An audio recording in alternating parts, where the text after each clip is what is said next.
الفاتحة.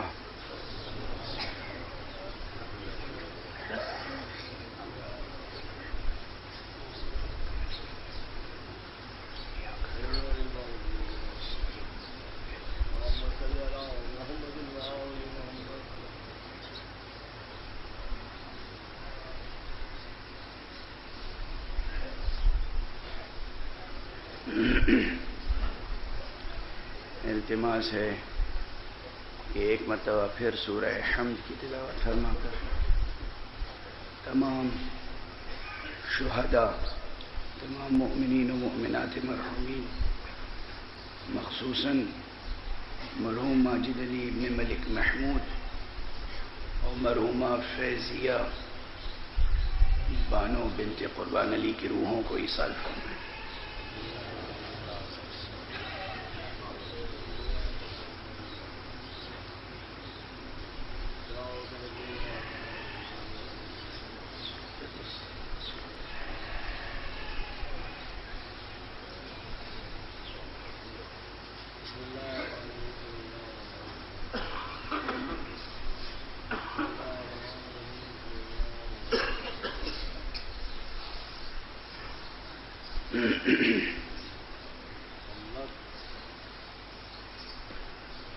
أعوذ بالله من الشيطان الرجيم. بسم الله الرحمن الرحيم. الحمد لله رب العالمين، والصلاة والسلام على أشرف الخلائق أجمعين،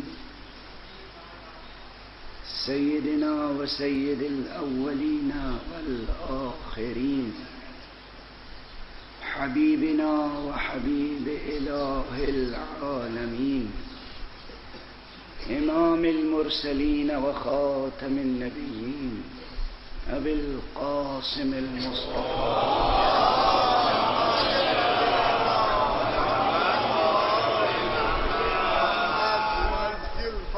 وعلى أهل بيته الطيبين الطاهرين الهداة المهديين المعصومين المظلومين، واللعنة الدائمة على أعداء الدين أجمعين. أما بعد، فقد قال الله تعالى عز اسمه في محكم كتابه ومتقن خطابه. بسم الله الرحمن الرحيم. الله لا إله إلا هو الحي القيوم، لا تأخذه سنة ولا نوم. صلوات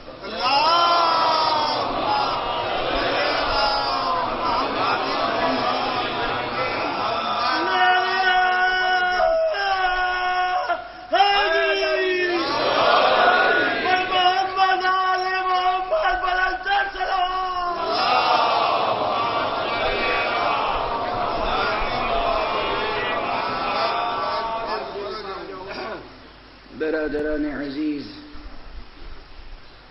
برادران انسانی و ایمانی، برادران حسینی،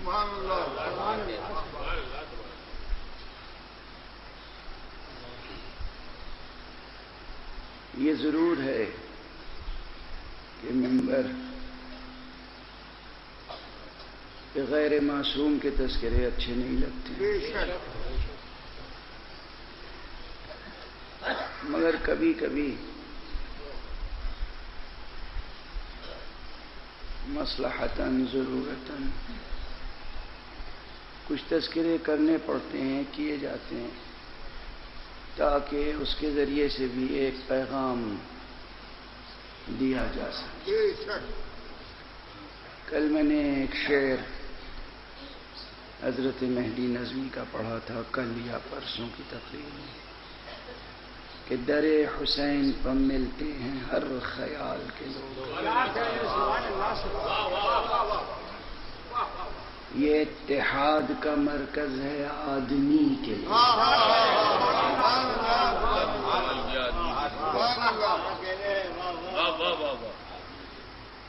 یہ آواز عالمی اتحاد امت مشن کے سرپرست اعلیٰ جناب مولانا شاہ فیروز الدین رحمانی صاحب کے کانوں تک پہنچ گئی،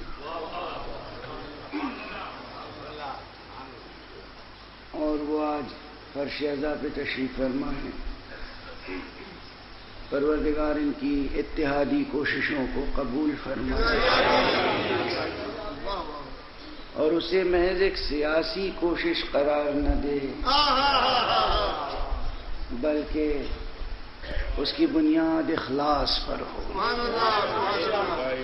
میں نے دیکھا ہے کہ یہ نشتر پارک کی مرکزی مجلسوں میں بھی شرکت فرماتے ہیں اور مجلسوں میں بھی جاتے ہیں، اور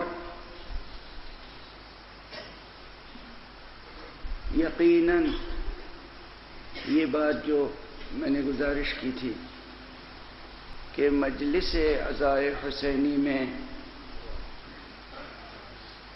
فرش عزا پر جب کوئی آتا ہے، اگر وہ باب خلوص سے آئے تو پھر بے نیل مرام واپس نہیں جاتا،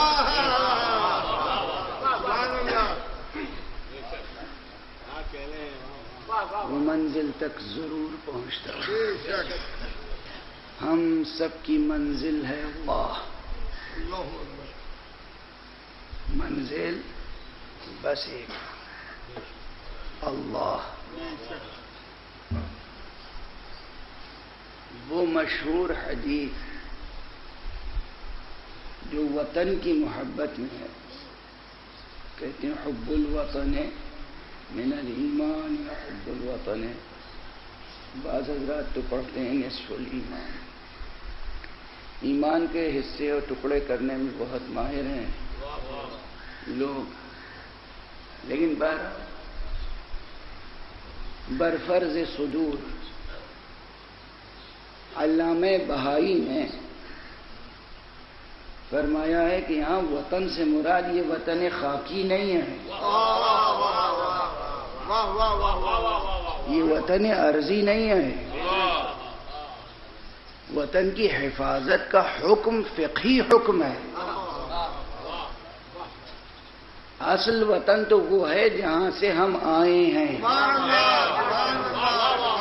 انا للہ و انا الیہ راجعون، جہاں سے ہم سب آئے ہیں اور جہاں ہم سب پلٹ کے جائیں گے وہ ہے ہمارا وطن، نہ کہ یہ وطن ہے۔ دیکھیے ببن تفاوت رہ کز کجاست تا بے کجاست، دیکھیے زاویہ نظر کا فرق کہاں سے کہاں پہنچا دیتا ہے۔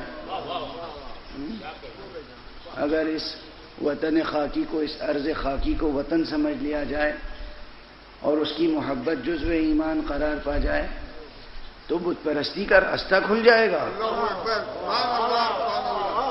وطن خود ایک بت بن جائے گا۔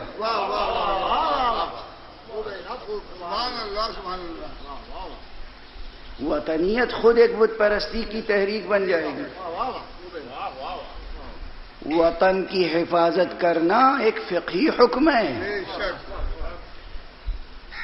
یہ نہیں عرض کر رہا ہوں کہ وطن سے محبت نہیں ہونی چاہیے، لیکن اصل محبت جو جزو ایمان ہے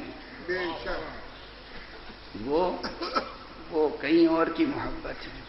وہی جو میں نے عرض کیا کہ منزل بس ایک ہے اللہ، اللہ لا الہ الا هو الحی القیوم لا تأخذه سنة ولا نوم له ما في السماوات وما في الأرض من ذا الذي يشفع عنده۔ یہ آیت کریمہ مسلسل آپ کے سامنے پڑھ رہا ہوں، آیت الکرسی۔ آج اس سلسلے کی اس عزا خانے میں آخری مجلس، آواز بھی ساتھ نہیں دے رہی ہے آج، عجیب کیفیت ہے کس طریقے سے پیغام آپ تک منتقل کرنا.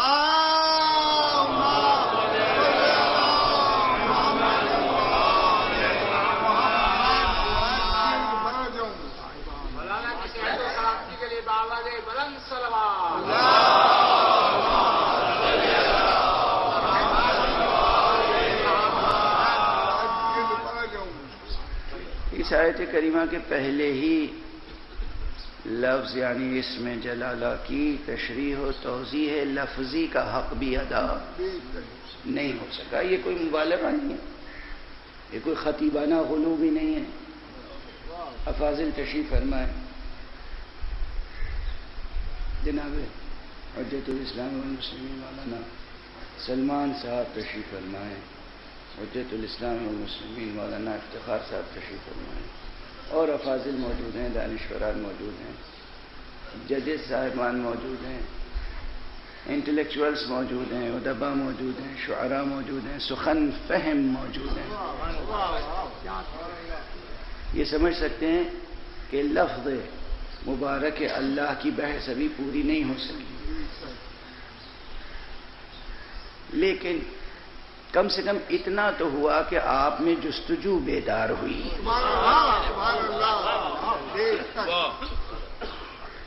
اب آپ پڑھنا شروع کیجئے گا. بہت سی چیزیں کتابوں میں مل جائیں گی، لیکن بہت سی چیزیں کتابوں کے صفینوں میں نہیں ملیں گی، وہ سینوں کے صحیفوں میں ملیں گی.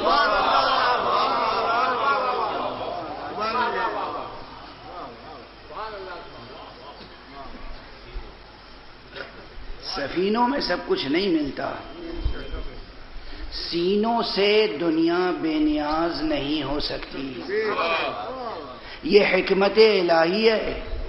کبھی بھی کسی بھی مرحلے پر 1400 برس پہلے کی بات نہیں کر رہا ہوں، آج 21ویں صدی میں بھی کوئی نہیں کہہ سکتا کہ کتاب کافی ہے.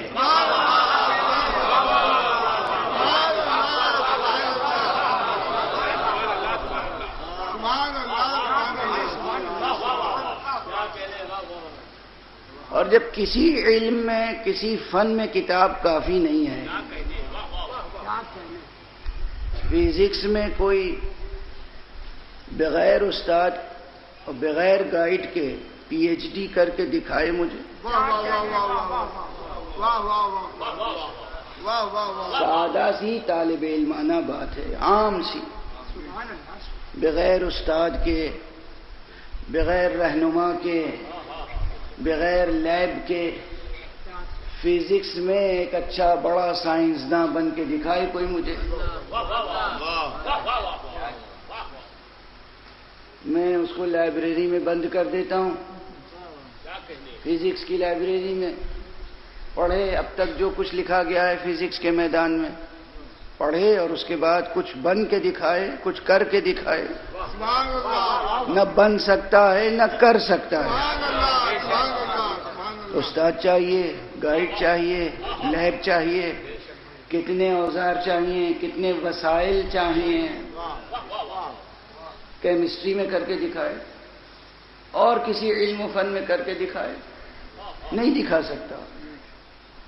جب مادی علوم میں ممکن نہیں ہے کہ انسان زندہ استاد سے بے نیاز ہو جائے،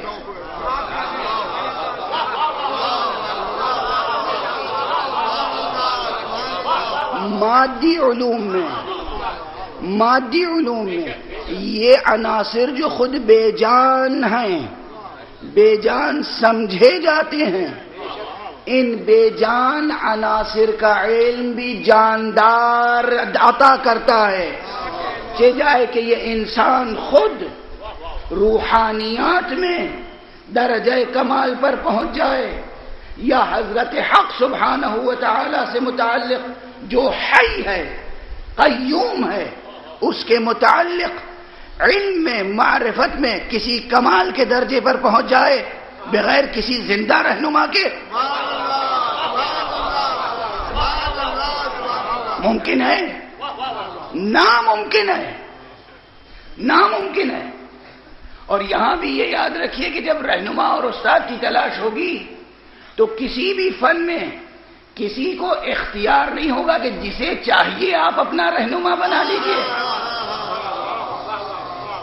متعلقہ شعبہ یونیورسٹی اکیڈمی وہ تعارف کرائے گی کہ تمہیں جس میدان میں آگے بڑھنا ہے اس میدان میں تمہارا رہنما کون ہوگا.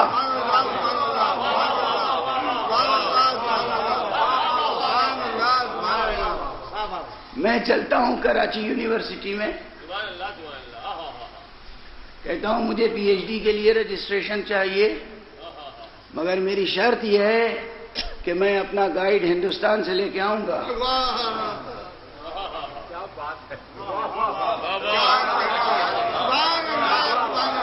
پی ایچ ڈی کروں گا آپ کے شعبے میں، پی ایچ ڈی کروں گا فرض کیجئے پاکستان اسٹڈیز کے موضوع پر، گائیڈ ہندوستان سے لاؤں گا. کوئی قبول کرے گا؟ یہ کیا منطق ہے؟ کیوں نہیں قبول کرے گا؟ کیا ہندوستان میں سب جاہل ہوتے ہیں؟ وہاں ہسٹری میں ریسرچ کرنے والے نہیں ہیں؟ کوئی چیلنج کر سکتا ہے؟ بڑی عام فہم سی گفتگو ہے، کوئی بہت اس میں پیچیدہ فلسفہ تو نہیں ہے. پاکستان اسٹڈیز پر، پاکستان کی ہسٹری پر میں ریسرچ کروں کراچی یونیورسٹی سے یا اسلام آباد جا کر یا لاہور جا کر کسی یونیورسٹی سے، ملتان جا کر کسی بھی یونیورسٹی سے، شرط یہ ہو کہ گائیڈ میں لے کر آؤں گا، جسے میں پسند کروں گا وہ گائیڈ ہوگا. یونیورسٹی کہے گی شعبہ ہمارا ہے، موضوع ہمارا ہے، آپ طالب علم ہمارے ہوں گے، تو جسے ہم رہنما بنائیں گے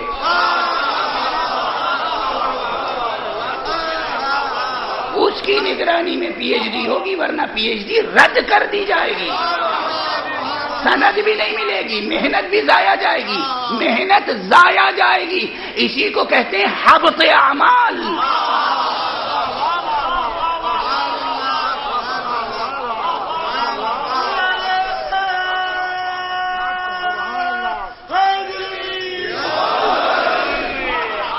جب ہم کہتے ہیں کہ خدا کو پہچاننا ہے، اللہ کے معنی دریافت کرنے ہیں، اس کے صفات کو سمجھنا ہے، حی کے معنی کیا ہیں، قیوم کے معنی کیا ہیں، یہ لا تأخذہ سنۃ ولا نوم، یہ کون سی شان ہے؟ لہو ما فی السماوات وما فی الارض، یہ کس طریقے سے متحقق ہوگی ملکیت اللہ کی؟ یہ ملک اللہ ہے یا ملک اللہ ہے؟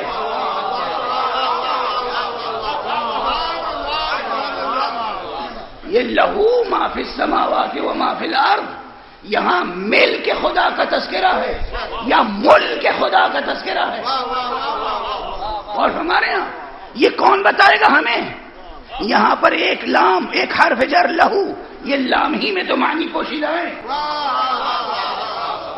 ایک حرف لام لہو، لہو ما فی السماوات وما فی الارض، یہ اس لام میں معنی کون سے ہیں؟ ملک خدا کا تذکرہ ہے یا ملک خدا کا تذکرہ ہے؟ اب یہ علم و معرفت کے مراتب ہم کتنے ہی طے کر لیں اور اپنے علم کے مطابق کیسی ہی عبادت کیوں نہ کریں، کیسی ہی ریاضت کیوں نہ کریں، اگر اپنے طور پر کریں گے تو محنت لاکھ کریں مگر بعید نہیں کہ وہ محنت اکارت ہو جائے.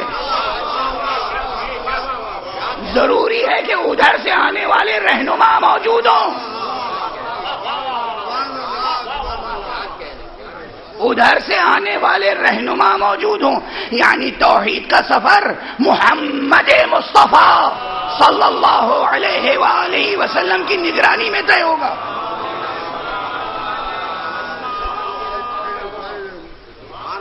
کس کی نگرانی میں؟ انبیاء کی نگرانی میں. اور اب کس کی نگرانی میں؟ اب اس دور میں 21ویں صدی میں کس کی نگرانی چاہیے؟ توحید کا سفر آج طے کرنا ہے. ہم تو 20ویں صدی میں پیدا ہوئے، 21ویں صدی میں پیدا ہوئے، ہمیں خدا کو پہچاننا ہے، ہمیں آیت الکرسی کا ترجمہ سمجھنا ہے. کس سے سمجھیں؟ آج آدم کا صحیفہ بھی کافی نہیں ہوگا. آج نوح و ابراہیم و موسیٰ و عیسیٰ کی کتابیں اور صحیفے بھی کافی نہیں ہوں گے. آج صرف ایک مکتب ہوگا اور وہ مکتب ہے مکتب ختم نبوت. آج اور قیامت تک اب توحید کا سبق اور بندگی کا سبق ہمیں سیکھنا ہوگا صرف مکتب ختم نبوت میں. لیکن یہ مکتب ختم نبوت جس کا انتصاب محمد ابن عبداللہ صلی اللہ علیہ وآلہ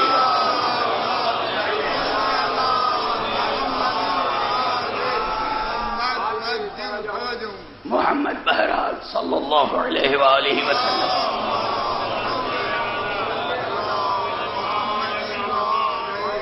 ایک ذات گرامی ہے. 63 برس کی زندگی بسر کر کے نورانی زندگی اس دنیا سے تشریف لے گئے. حی ہیں وہ بھی زندہ ہیں. کوئی اور سمجھتا ہوگا انہیں میت، ہم ان میں سے نہیں ہیں. آج بھی حی ہیں، پیغمبر حی ہیں، لیکن کچھ تقاضے ہیں، کچھ حکمت ہے باری تعالیٰ کی کہ پیغمبر اس وقت اس خاکی پیکر کے ساتھ یا اس نورانی پیکر کے ساتھ جو بظاہر خاکی نظر آتا تھا ہمارے درمیان تشریف فرما نہیں ہے. تو اب اس مکتب کا ذمہ دار کون ہے؟ مکتب بند ہو گیا یا مکتب ہے قائم؟ یہ مکتب قائم ہے، یہ توحید کا مکتب قائم رہے گا. ہمیں بتائیے کہاں مکتب، کس مکتب میں توحید کا درس ہوتا ہے؟ کس مکتب میں بندگی کا درس ہوتا ہے؟ بہت سے مدرسوں کی نشاندہی کر دی جائے گی، مگر جب نقاد تجزیہ کرے گا،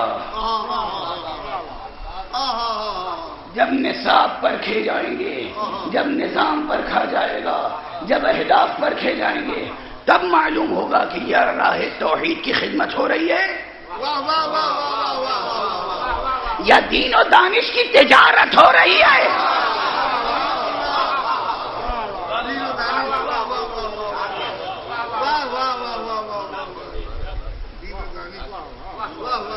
تجارت ہو رہی ہے. خالص مکتب توحید جہاں صرف سرفروشی سکھائی جائے، بندگی سکھائی جائے، کہاں ہے؟ پھر چیلنج کر رہا ہوں، پوری دنیا کا جائزہ لیجئے، جو امتیاز اس مکتب حسینی کو ہے وہ کسی مکتب کو حاصل نہیں ہے. تنہا یہ وہ مدرسہ ہے جس کی بنیادی کتاب قرآن ہے.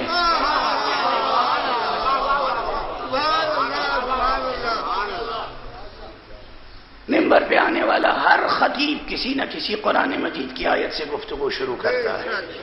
یہ میرا پرانا جملہ ہے، یاد ہوگا آپ کو کہ ہمارے ہاں گفتگو قرآن ہی سے شروع ہوتی ہے، قرآن ہی پہ ختم ہوتی ہے. ہم بعد از کتاب باری کسی اور کتاب کے قائل نہیں ہیں، بس کتاب باری اللہ سبحانہ و تعالی کی کتاب ہے جو پوری محفوظ ہے، تحریف سے محفوظ ہے، اس میں کوئی تحریف نہیں ہوئی، ہر غلطی سے محفوظ ہے. اگر آج دست بشری میں کوئی کتاب ہے صحیح تو بس ایک کتاب ہے قرآن. ہر کتاب کو اس کے مقابلے میں لا کر پرکھا جائے گا، ہر روایت کو اس کے مقابلے میں لا کر پرکھا جائے گا. حدیث کوئی بھی بیان کرے، جس کا دل چاہے راوی بن جائے، جس کا دل چاہے محدث بن جائے، مگر وہ حدیث کا حوالہ دے کر بھی کم سے کم ہمیں دھوکہ نہیں دے سکتا. اس لیے کہ ہمیں پیغمبر نے اور اہل بیت پیغمبر نے ایک چیز کا پابند بنا دیا ہے. خود پیغمبر نے اور اہل بیت پیغمبر نے اس چیز کا پابند بنایا ہے کہ میرا نام لے کر جو کچھ بھی بیان کیا جائے یوں ہی قبول نہ کر لینا.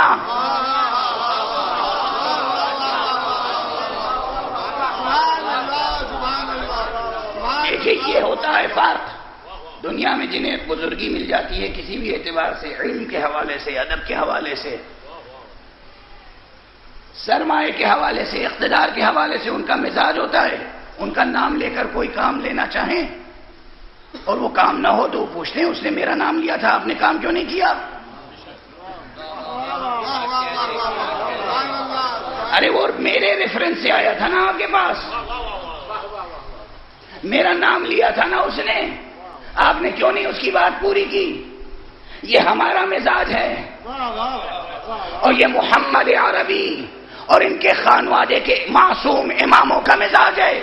کوئی ہمارا نام لے کر بھی کچھ نقل کرے آنکھ بند کر کے تسلیم نہ کرنا، دیکھنا قرآن کے مطابق ہے یا نہیں ہے.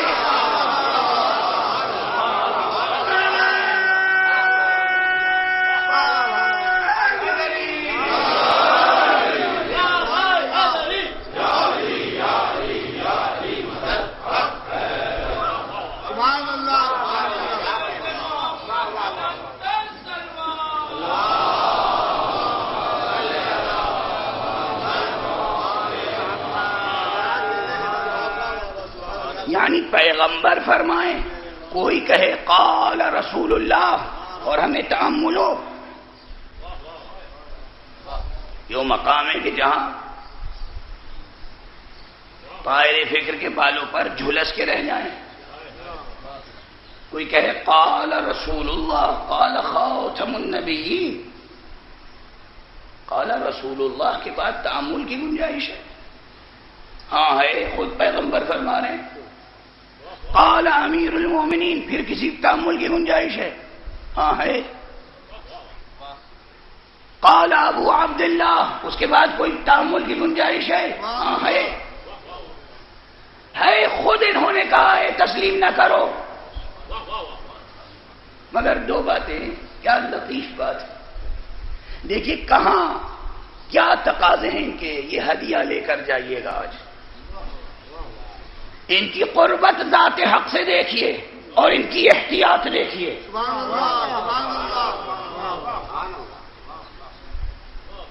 یہ کہتے ہیں کچھ بھی بیان کیا جائے، فقہی مسئلہ ہے، مہینوں اس پہ بحث ہوتی ہے حدیث سے من بلغ.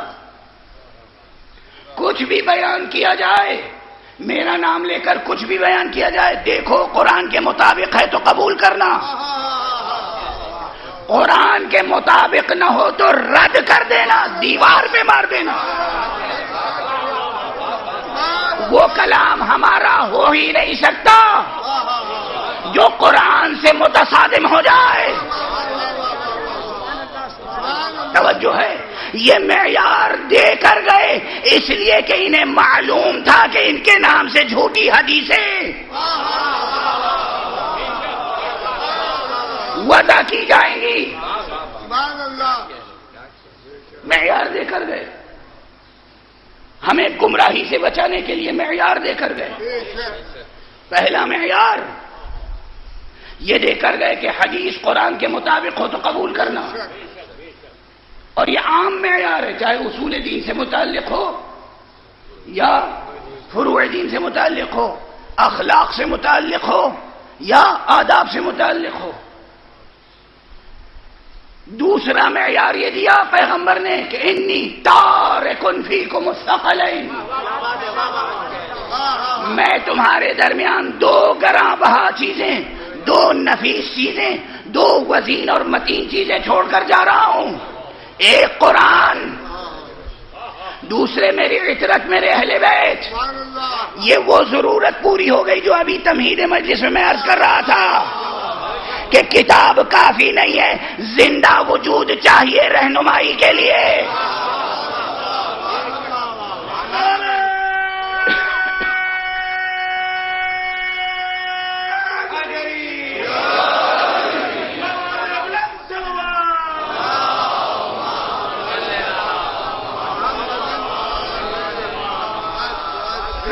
کے لیے زندہ وجود چاہیے. یہ زندہ وجود کون ہو سکتا ہے؟ مکتب ختم نبوت کا تسلسل کس سے قائم ہوگا؟ یا وہ مکتب محمدی ہو، یا مکتب علوی ہو، یا مکتب فاطمی ہو، یا مکتب حسنی ہو، یا مکتب حسینی ہو. ان عناوین پر مہر ختم نبوت ہے.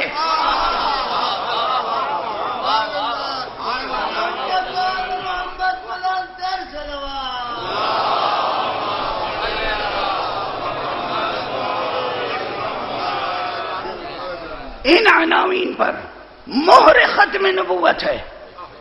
یہ محافظ ختم نبوت اور ختم نبوت محافظ ان کی. یہ دوسرا معیار. ایک طرف ہمارے لیے معیار مقرر کر رہے ہیں، ایک کے بعد ایک معیار. پہلا معیار خود قرآن ہے، دوسرا معیار اہل بیت خطیب قرآن، اہل بیت مصطفیٰ، اہل بیت محمد صلی اللہ علیہ وآلہ وسلم. یہ معیار اس لیے مقرر کر رہے ہیں تاکہ دین پراکندہ نہ ہو جائے، دین میں تحریف نہ ہو جائے، دین ہوا و ہوس کا شکار نہ ہو جائے، دین کو مفتی صاحبان مفت میں تقسیم نہ کر لیں.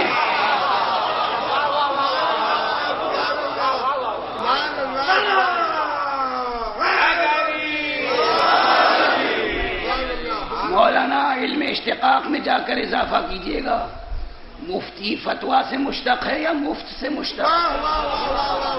ایک صلوات پڑھ لیجیے محمد.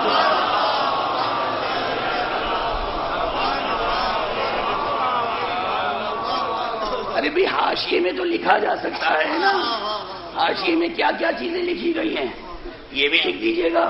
ایک قول یہ بھی ہے کہ مفتی مفت سے مشتق ہے یا مفت میں مشتق ہے. یہ احتیاط ایک طرف ہمارے لیے کی تاکہ ہوا سے نفسانی کے تحت دین بگڑ نہ جائے، پراگندہ نہ ہو جائے، لیکن ساتھ میں اس ذات حق سے ان کی قربت جو ہے اس کا بھی مظاہرہ فرما دیا. ایک حدیث کا سلسلہ ہے جسے حدیث من بلغ کہتے ہیں. بہت سے مستحبات میں فقہا مجتہدین فتویٰ دیتے ہیں کہ اگر، سن کے جائیے گا، اگر کسی تک کوئی قول پہنچا پیغمبر کا یا امام کا جس میں کسی عمل، کسی مستحب بات کی تاکید کی گئی ہے اور اس مستحب کا ثواب بتایا گیا ہے، ثواب کون دینے والا ہے؟ اللہ. ثواب دینے والا اللہ ہے، اللہ کے علاوہ کوئی ثواب نہیں دے گا. اگر کوئی روایت پہنچی کہ پیغمبر نے یہ فرمایا ہے، مثلا آیت الکرسی پڑھو تو اس کا یہ ثواب ہے. پیغمبر فرماتے ہیں کہ اگر، یا معصوم فرماتے ہیں، امام فرماتے ہیں، اگر ایسی کوئی روایت پہنچی اور اس نے اس روایت پر یقین کر کے عمل کیا تو چاہے میں نے نبی کہا ہو، خدا اسے ثواب ضرور دے گا.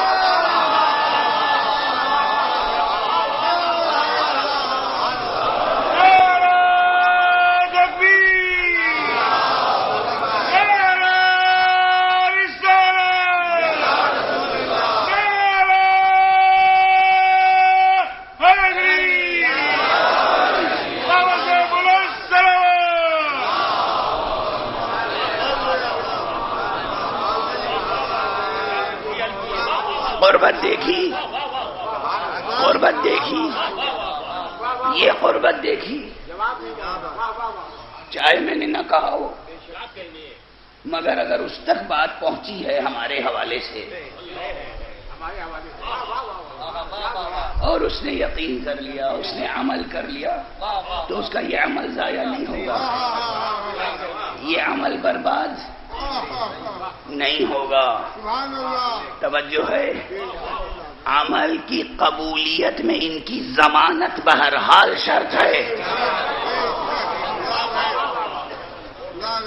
اسی لیے مکتب توحید ہے یہ. مگر اس مکتب توحید کا یہ سبق نہ بھولیے گا کہ یہاں کسی عمل کے محفوظ رہنے یا رد ہونے کا بھی معیار ہے، اور وہ معیار یہ ہے کہ جو حدیث صحیح میں آیا کہ اگر کوئی شخص تمام عمر نمازیں پڑھے،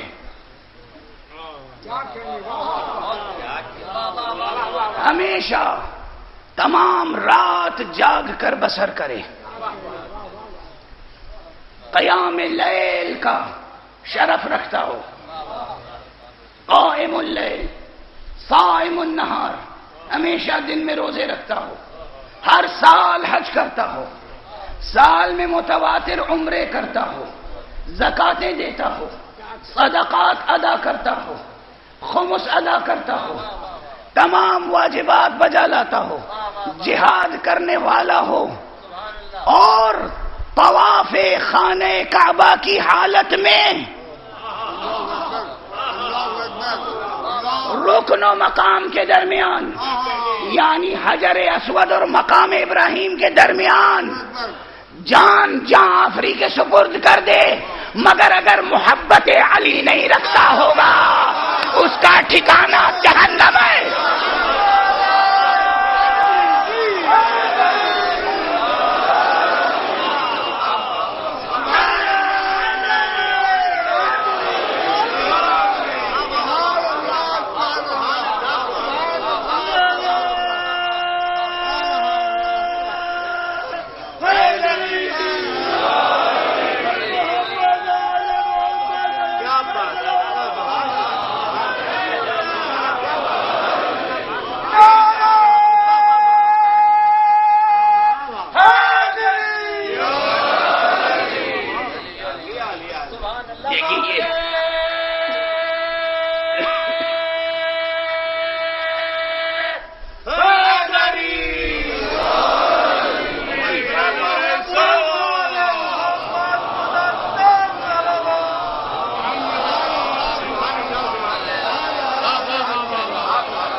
بعد میں نہیں، ابھی پوچھ لیجئے مولانا فیروز الدین صاحب سے صحیح ہے یا نہیں۔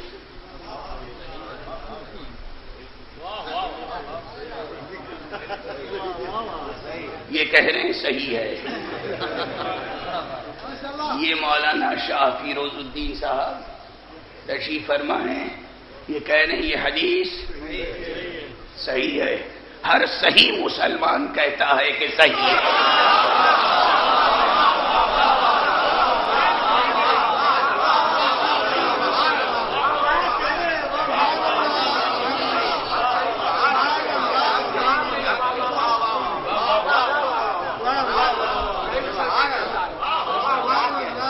ان کی توفیقات میں اضافہ فرمائے اور انہیں محبین آل محمد کے زمرے میں قرار دے۔ یہ معیار ہے، یہ معیار کس نے مقرر کیا ہے؟ رسول اللہ صلی اللہ علیہ وسلم۔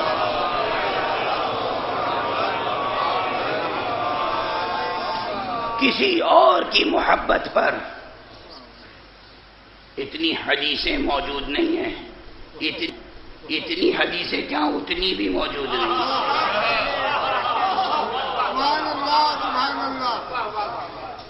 سند، مجھ سے سند پوچھیں گے؟ مولانا فیروز الدین صاحب نے آ کر میرا مزاج بدل دیا۔ پوچھئے ان سے امام نسائی کون ہے؟ امام نسائی علماء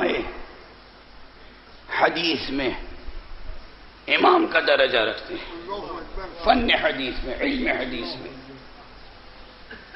امام نسائی کی ایک کتاب ہے خصائص علی، اس کے خصائص۔ اگر امام نسائی خصائص علی لکھیں، خصائص علی خصوصیت،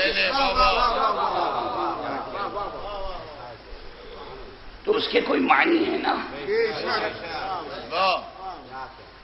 انہوں نے خصائص نسائی، خصائص علی کے نام سے کتاب تصنیف فرمائی. اس کا بیک گراؤنڈ بھی سن لیجئے. طبیعت ساتھ نہیں دے رہی. آج بہت سی چیزیں پڑھنا چاہتا تھا خلاصہ بحث کے طور پر، مگر اب وہ طبیعت کی کمزوری مجبور کر رہی ہے کہ میں اور باتیں عرض کروں آپ کے سامنے.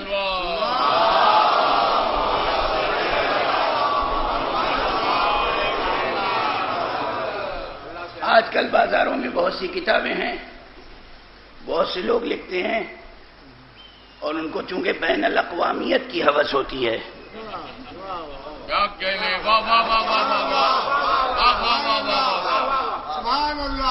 کہ سب کے نزدیک محبوب و معتبر رہیں. تو جس کی شان میں دیکھیے ایک ایک کتاب موجود ہے، ہر ایک کی شان میں کتاب موجود ہے. غور نہیں فرماتے کہ اس میں تضاد ہے یا نہیں، واقعاً پیغمبر نے فرمایا یا نہیں. صرف اس لیے کتابیں تحریر فرماتے ہیں تاکہ سب خوش رہیں. یہ سب کو خوش رکھنا یہ دلیل ہے کہ کلمہ لا الہ الا اللہ نہیں آئے.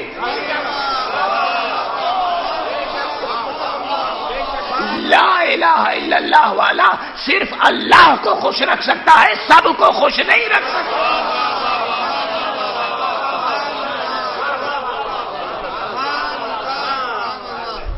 یا اللہ کو خوش رکھ سکتے، یا اللہ والوں کو خوش رکھ سکتے، سب کو خوش نہیں رکھ سکتے. اب یہ جتنی کتابیں بکھری ہوئی ہیں نا بازاروں میں، ہر ایک کی شان میں کتابیں ہیں، ہر کتاب میں حدیثیں ہیں، اور الا ماشاء اللہ حدیثیں ہیں. ان تمام حدیثوں اور کتابوں کا ایک معیار خود امام نسائی کی ذات ہے. امام نسائی تشریف لے گئے کہاں؟ دمشق، شام، اس وقت کی اسلامی مملکت کا پائے تخت. اور وہاں گئے تو دیکھا نعوذ باللہ لوگ حضرت علی کی توہین کر رہے ہیں. آپ حضرت علی کے فضائل سننا چاہتے ہیں، سنتے بھی رہتے ہیں. آپ یہ سمجھتے ہیں کہ حضرت علی دنیا کے شجاع ترین شخص تھے، بے شک شجاع ترین شخص تھے، مگر شجاع ترین ہونے کے ساتھ مظلوم ترین بھی تھے. حسین تو ہیں مظلوم، علی بھی مظلوم ہے، مظلوم ترین. علی کے والد ابو طالب مظلوم ترین افراد. جب مظلوم ترین کی ایک فہرست بنائی جائے گی اس میں سر فہرست ابو طالب اور علی ابن ابی طالب کا تذکرہ ہوگا. دمشق میں یعنی اسلامی سلطنت کے پائے تخت میں، دار السلطنت میں امیر المومنین کی توہین ہو رہی ہے.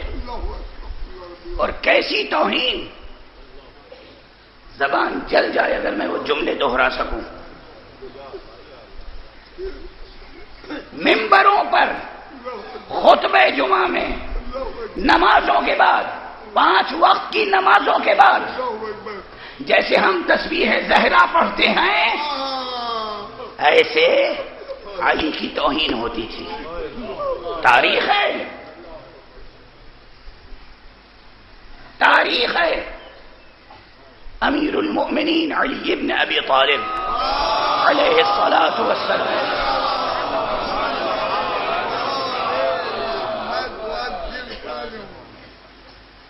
طالب علموں کے لیے تحقیق کے لیے کہہ رہا ہوں، نعوذ باللہ نعوذ باللہ. شامی حکومت نے،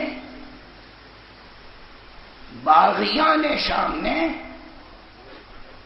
میں حاکمان شام کہتا نہیں ہوں، باغیان شام نے خلیفہ برحق، خلیفہ حق حضرت امیر المؤمنین علی ابن ابی طالب علیہ الصلاۃ والسلام پر لعن کی رسم ایجاد کی تھی. شامیوں کو سکھایا تھا نماز اس وقت تک قبول نہیں ہوگی جب تک نماز کے بعد علی پہ لعن نہ کرو. میں نے کس طرح ادا کیا ہے میں ہی جانتا ہوں. یہ تھا شام، اس طرح توہین ہوتی تھی. تاریخ میں موجود ہے، حدیث کی کتابوں میں موجود ہے.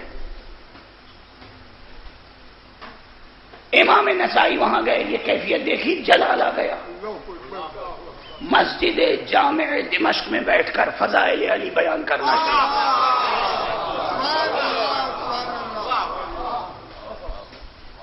ہر حدیث قال رسول اللہ، قال رسول اللہ، قال رسول اللہ.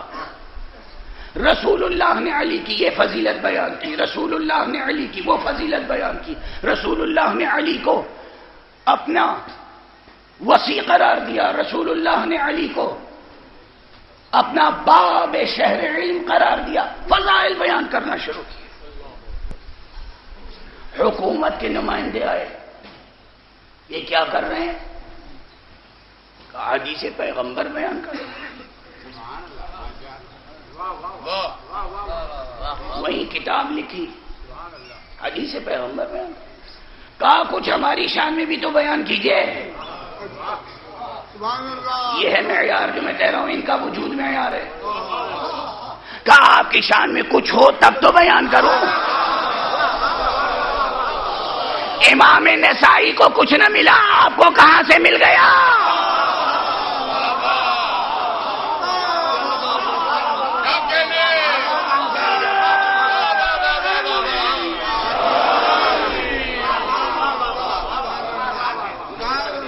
امام نسائی کو کچھ نہیں ملا، ایک حدیث نہیں ملی، ایک حدیث نہیں ملی.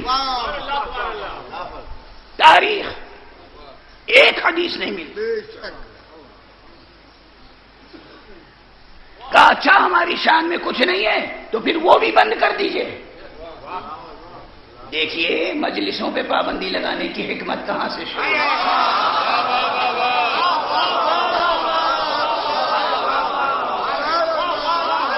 دیکھیے فضائل و مصائب پہ پابندی کہاں سے لگائی جاتی، کیوں لگائی جاتی ہے؟ ارے ان کی مجلسیں برپا رہیں تو ان کے پاس تو خزانہ ہے فضائل کا.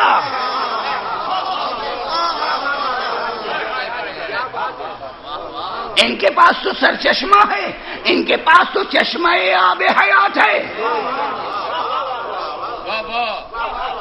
ان کے پاس تو خدا ہے، رسول ہے، علی ہے، حسن ہے، حسین ہے، بطول ہے. یہ نام کافی ہے. ہمارے پاس تو کچھ نہیں ہے. اس لیے ہم ان کے مجالس کا مقابلہ نہیں کر سکتے، تو مجالس پہ پابندی لگانی چاہیے. یہ سلسلہ وہاں سے شروع ہوا ہے. کہ اچھا ہماری فضیلت میں کچھ نہیں ہے. میں امام نسائی کی سیرت بیان کر رہا ہوں. امام نسائی کا واقعہ وفات بیان کر رہا ہوں. کہا ہمارے لیے کچھ نہیں ہے تو یہ بھی بند کر دیجئے. انہوں نے تیور بدل کے کہا کہ تم مجھے حدیث پیغمبر بیان کرنے سے روکتے ہو. میں اپنی طرف سے تھوڑی بیان کر رہا ہوں، میں تو جو بیان کر رہا ہوں قال رسول اللہ، رسول اللہ نے جو کہا وہ بیان کر رہا ہوں. نتیجہ کیا ہوا؟ جہاں علم و منطق کے رشتے نہیں ہوتے وہاں ظلم و ستم سے کام لیا جاتا ہے. امام نسائی کو گرفتار کیا گیا، ان پہ حملہ کیا گیا، انہیں زد و کوب کیا گیا. اتنی چوٹیں ان کے جسم پر وارد کی گئیں کہ وہ ان چوٹوں کی تاب نہ لا کر دنیا سے مفارقت کر گئے. امام نسائی فضائل علی بیان کرنے کی سزا، فضائل علی بیان کرنے کی سزا امام نسائی. غور فرما رہے ہیں، یہ فضائل علی کی کیفیت ہے. اگر آپ پر کچھ جبر ہے حالات کا تو اس جبر حالات سے پریشان نہ ہو، ہرگز پریشان نہ ہو. یہ جبر تھا، یہ جبر ہے، یہ جبر رہے گا، مگر اس جبر کے مقابلے میں ہمارا بھی اختیار تھا، اختیار ہے، اختیار رہے گا، اس لیے کہ ہمارے اختیار کا سلسلہ حی و قیوم سے ہے۔ صلوات پڑھتے محمد و آلہ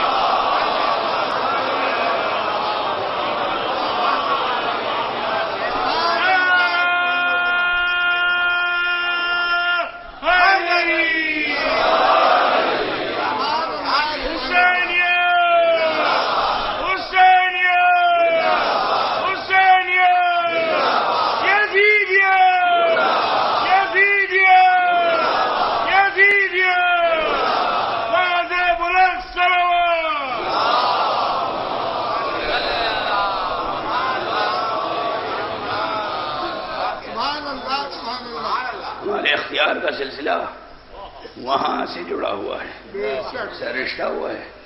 اللہ لا الہ الا ہو الحی القیوم، وہ حی ہے، وہ قیوم ہے۔ مجھے احساس ہے آج آخری مجلس ہے، کل صرف شام غریبہ ہے۔ آج جو میری زبان پر آ گیا تھا جملہ غالباً سیاسی اسلام کا، اس کی تشریح کل کی مجلس میں مل جائے گی آپ کو، شام غریباں کی مجلس میں۔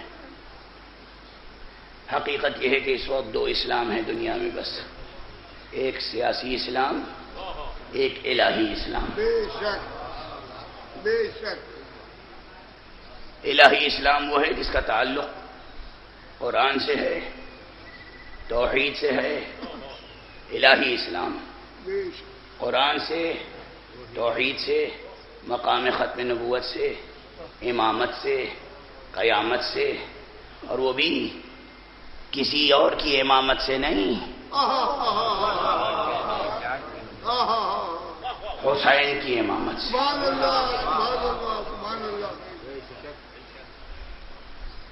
حسین کی امامت سے۔ لیکن ٹھہریے، وقت گزر چکا، مجھے احساس ہے وقت گزر چکا، میں کچھ بھی نہیں پڑھ سکا آج، طبیعت بالکل ساتھ نہیں دے رہی ہے۔ وہ چند جملے کہنے کی کوشش مزید کر رہا ہوں۔ الحی القیوم، یہ وعدہ رہا آپ سے، اس آیت الکرسی کی تشریح مکمل کروں گا انشاءاللہ، اگر زندگی نے وفا کی تو۔ ابھی تو آیت الکرسی کی تشریح و تفسیر کی تمہید شروع ہوئی ہے، یہ 9 مجلسیں صرف تمہید ہیں، ابھی لفظ اللہ کی تشریح باقی ہے، ابھی لا الہ الا ہو کی تشریح بھی باقی ہے، لیکن جتنی کر سکا ہوں اس سے آگے الحی۔ حی کون ہے؟ اللہ۔ یہ حیات کیا شے ہے؟ کیا شے ہے حیات؟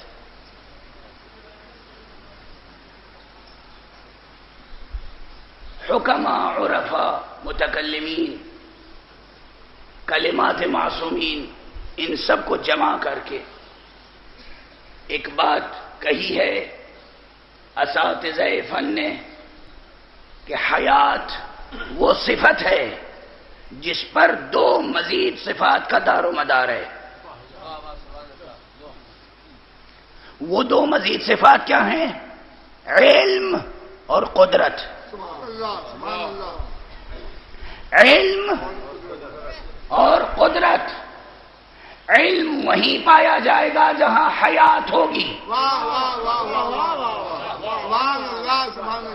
قدرت وہیں متحقق ہوگی جہاں حیات ہوگی۔ کسی مردہ میں نہ علم ہوتا ہے نہ قدرت۔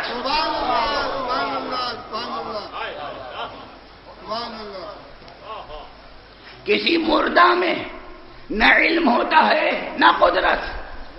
اب حیات کا ایک معیار بنا لیجئے، جہاں علم نظر آئے اور قدرت سمجھیے یہ حی ہے، جہاں نہ علم ہو نہ قدرت سمجھ لیجئے یہ میت ہے، جہاں علم اور قدرت ہے وہ ہے حی، جہاں علم اور قدرت نہیں ہے وہ میت ہے۔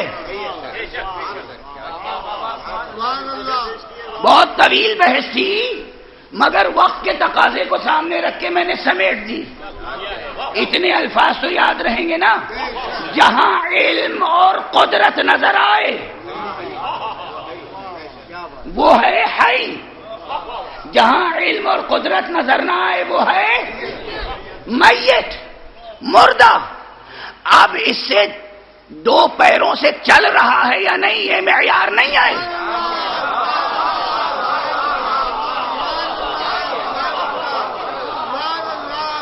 ہاتھوں میں جنبش ہے یا نہیں، یہ معیار نہیں آئے۔ آنکھیں کھلی ہوئی ہیں یا بند ہیں، یہ معیار نہیں آئے۔ یہ مادی غذا کھا رہا ہے یا نہیں کھا رہا ہے، یہ معیار نہیں آئے۔ حقیقت میں حیات کا معیار یہ ہے کہ علم اور قدرت ہے تو حی ہے، علم اور قدرت نہیں ہے تو میت۔ اسی لیے دنیا کسی اور معیار کے مطابق لوگوں کو حی اور میت قرار دیتی ہے، ہم کسی اور معیار کے مطابق حی اور میت کا فیصلہ کرتے ہیں۔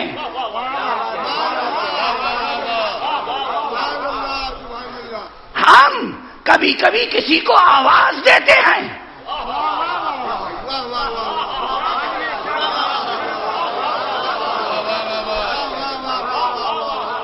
ٹھہریے ٹھہریے، آپ تو واہ واہ کرنے کے عادی ہیں، میں کچھ بھی پڑھوں ذوالفقار صاحب واہ واہ ضرور کریں گے، یہ ان کا جوش ایمانی ہے، یا مجھ سے حسن ظن ہے کہ میں اس منبر پہ بیٹھ کے جو کہوں گا صحیح کہوں گا،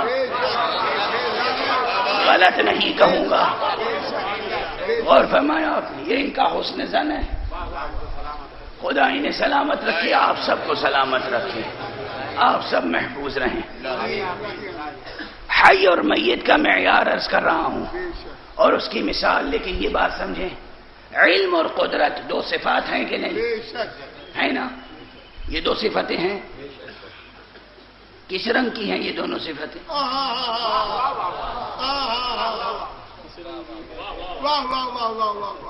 ان کا وزن کیا ہوتا ہے؟ وزن علم ہوتا ہے نہیں ہوتا ہے؟ ایگزسٹنٹ ریئلٹی ہے نا، علم وجود رکھتا ہے یا نہیں؟ توہم تو نہیں ہے، خواب و خیال تو نہیں ہے، کوئی وہم باطل تو نہیں ہے، علم ہوتا ہے نا۔ اب مجھے دھوکہ تو نہیں ہو رہا ہے، علم ہوتا ہے، کوئی شے ہے۔ قدرت وہ بھی کوئی صفت ہے، ہوتی ہے قدرت، جو ہوتی ہے تو اس کا رنگ کیا ہے؟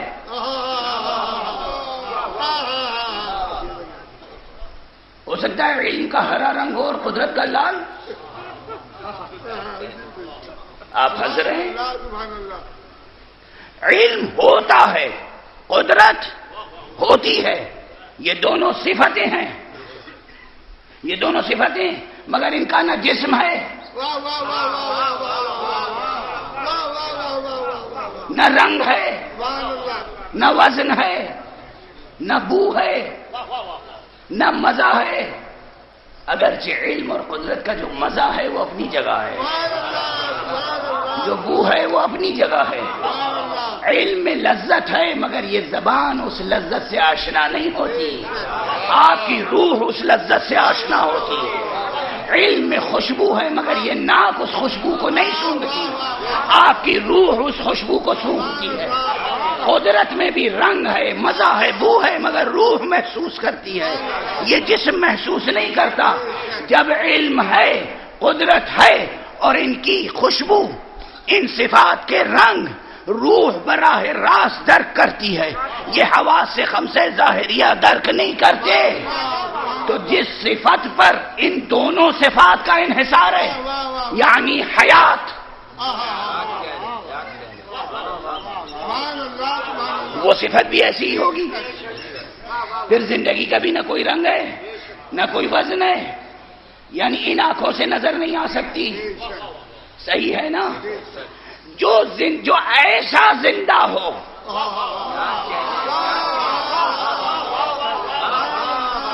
جس پر حقیقی معنی میں زندگی کا اطلاق کیا جا سکے، پھر وہ علم مجرد ہوگا، مجرد قدرت ہوگا، مجرد حیات ہوگا.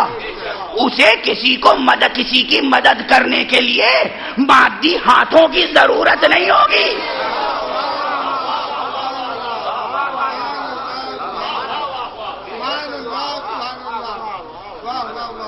ان مادی ہاتھوں کی ضرورت نہیں ہوگی، ہرگز نہیں ہوگی. اللہ حی ہے، اللہ قیوم ہے، وہ زندہ ہے، وہ علم رکھتا ہے، وہ قدرت رکھتا ہے، اور اپنے علم و قدرت کے نتیجے میں وہ قیوم ہے، سنبھالتا ہے سب کو، سنبھالتا ہے سب کو. اور جب سنبھالتا ہے علم و قدرت کے ساتھ تو اس طرح سنبھالتا ہے کہ لا تأخذہ سنۃ ولا نوم، اسے کبھی نہ نیند آتی ہے نہ اونگتا ہے. جب اسے نہ کبھی نیند آتی ہے نہ اونگتا ہے تو موت کا کیا سوال؟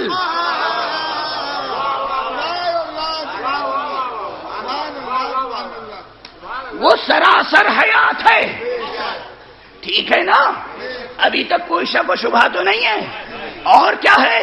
لہو ما فی السماوات وما فی الارض، جو کچھ آسمانوں میں ہے، جو کچھ زمین میں، سب اس کا ہے. ملک بھی اس کی ہے، ملک بھی اس کا ہے، ملکیت بھی اس کی ہے، اقتدار بھی اس کا ہے. جب اس کا ہے تو سنبھالے گا کون؟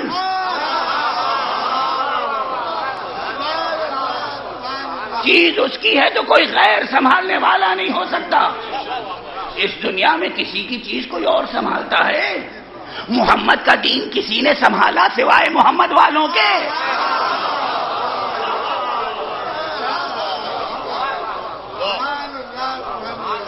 اس کے علاوہ کوئی نہیں سنبھال سکتا.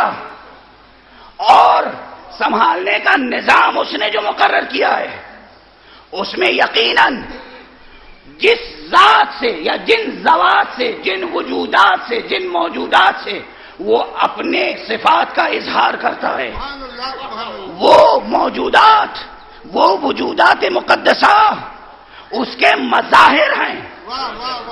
اس نے اپنے صفات کے اظہار کے لیے مظاہر خلق فرمائے جو اس کا مظہر ہوگا،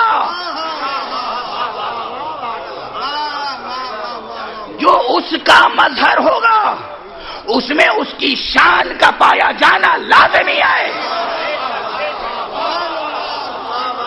وہ ہوگا تو مخلوق، مگر ہمارا جیسا نہیں، اس کے جیسا ہوگا.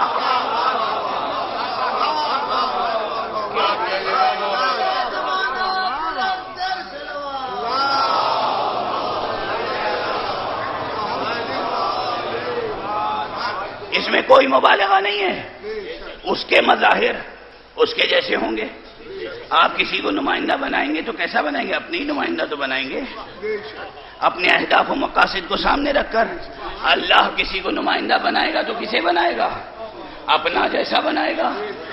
اللہ پیغمبر کو بھیجتا ہے، امام کو بھیجتا ہے، ولی کو بھیجتا ہے، کس لیے؟ تاکہ اللہ کا تعارف بندوں سے کرائے، اللہ کا تعارف بندوں سے کرائے. اللہ کی صفتیں نہیں رکھتا ہوگا تو اللہ کا تعارف کیسے کرائے گا؟ وہ خود زندہ نہیں ہوگا تو کیسے سمجھائے گا اللہ زندہ ہے؟ وہ خود علم نہیں رکھتا ہوگا تو کیسے بتائے گا اللہ عالم ہے؟ وہ خود قدرت نہیں رکھتا ہوگا تو کیسے بتائے گا اللہ قادر ہے؟ اللہ نے یہ مظاہر خلق کیے ہیں، خلق کیے ہیں، یہ فعل خدا ہیں. مگر ہاں فعل خدا، پہلا رتبہ ذات کا، اس کے بعد صفات کا، اس کے بعد افعال کا. مظاہر افعال خدا ہیں، خلق کیا ہے پروردگار نے. مگر اس کے فعل کی شان بھی یہ ہے کہ جیسے ہم اللہ کو پکارتے ہیں، اللہ مدد کرتا ہے یا نہیں؟ کسی نے دیکھا اللہ کے ہاتھ کو آج تک؟ نہیں دیکھا نا. کیا آنکھیں ملی ہیں آپ کو؟ میں ان آنکھوں کی باتیں تھوڑی کر رہا ہوں جو آپ کے چہرے پہ ہیں. آپ کے دل ہے کہ نہیں؟ دل کی آنکھیں بھی تو ہیں. اس سے کبھی دیکھنے کی کوشش نہیں کی.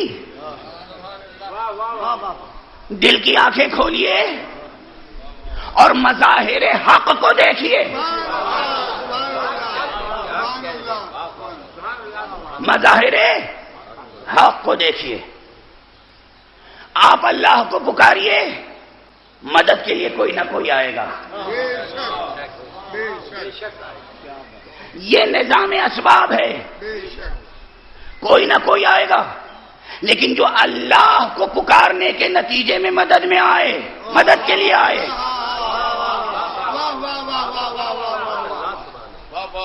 بس اس کا دامن نہ چھوڑیے گا.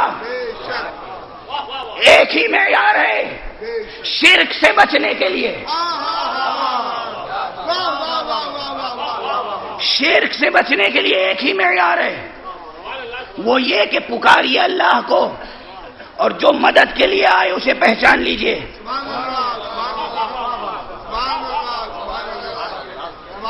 لا تو حبل عزا کی بات نہیں کر رہا ہوں، کسی اور کی بات نہیں کر. اللہ کو جب پکاریں دل سے. رسول اللہ جب جاتے تھے جنگوں میں تو رسول اللہ جو سب کو توحید کا درس دینے آئے تھے، سب کو توحید کا درس دینے آئے تھے، بندگی سکھانے آئے تھے، وہ رسول اللہ اللہ کے علاوہ کسی اور سے مدد چاہتے ہوں گے؟ نہیں نا، صرف اللہ سے مدد چاہتے تھے. اللہ سے مدد طلب کر کے جاتے تھے، اور مدد آتی کس شکل میں تھی؟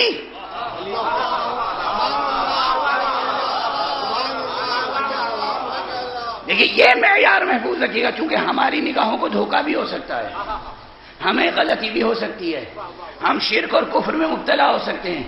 رسول اللہ خاتم النبیین جب چلتے تھے حصار آیت الکرسی میں چلتے تھے، جب چلتے تھے اللہ واحد و احد کو پکار کر چلتے تھے.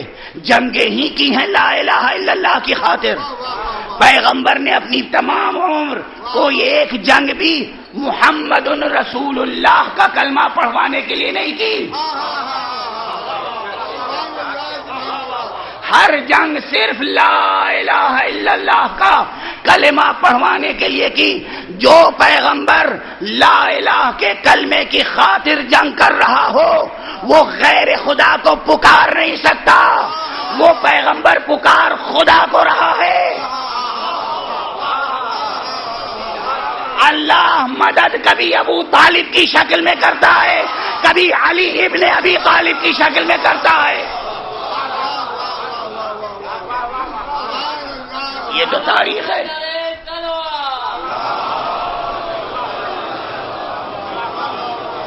اس کے معنی یہ ہے کہ یہ وسائل الہیہ ہیں، اور بات یہیں تک ختم نہیں ہوتی. بات یہیں تک ختم نہیں ہوتی. دین محمد قیامت تک جاری و ساری ہے. حیات پیغمبر میں دو دور ہم نے دیکھے. ایک دور وہ جس میں ابو طالب نے نصرت کی ہے، نبوت کی، رسالت کی، نبی کی، رسول کی، دین کی نصرت مدد ابو طالب نے کی ہے. اور قرآن میں اللہ نے اعلان کیا ہے ہم نے مدد کی. یا ابو طالب کے بعد حیات پیغمبر میں پیغمبر کی نصرت، مدد، حمایت علی ابن ابی طالب نے کی ہے. اور بعد پیغمبر کس نے نصرت کی؟ بعد پیغمبر جب اس دنیا میں ظاہری وجود نہیں رکھتے، کس نے پیغمبر کی مدد کی؟ جب ختم نبوت پہ وقت آ گیا، جب وحی کا انکار کیا گیا، جب نبوت کا انکار کیا گیا، جب اعجاز قرآن کا انکار کیا گیا، صداقت قرآن کا انکار کیا گیا، کس نے مدد کی؟ اب نبوت اور ختم نبوت کی حفاظت کے لیے جو قربانی دے، جنگ کرے، گویا وہ نبی کی مدد کر رہا ہے. وہ نام ہے حسین.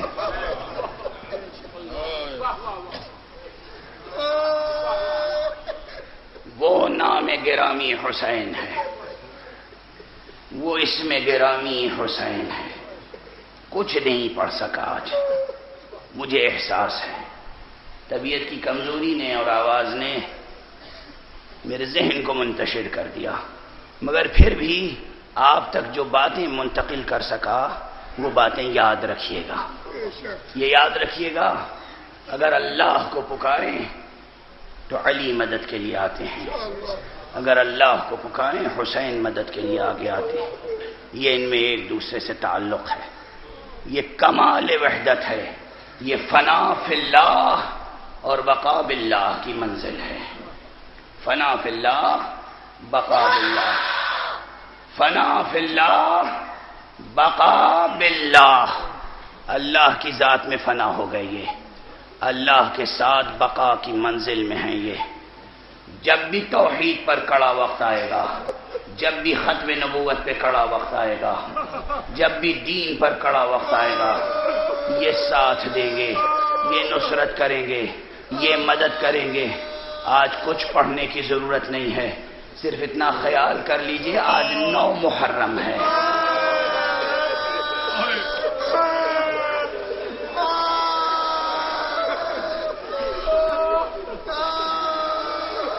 آج 9 محرم ہے. 9 محرم یعنی دشمن 6 محرم کو جمع ہو گئے تھے. 3 محرم سے دشمنوں کا جمع ہونے کا سلسلہ شروع ہوا.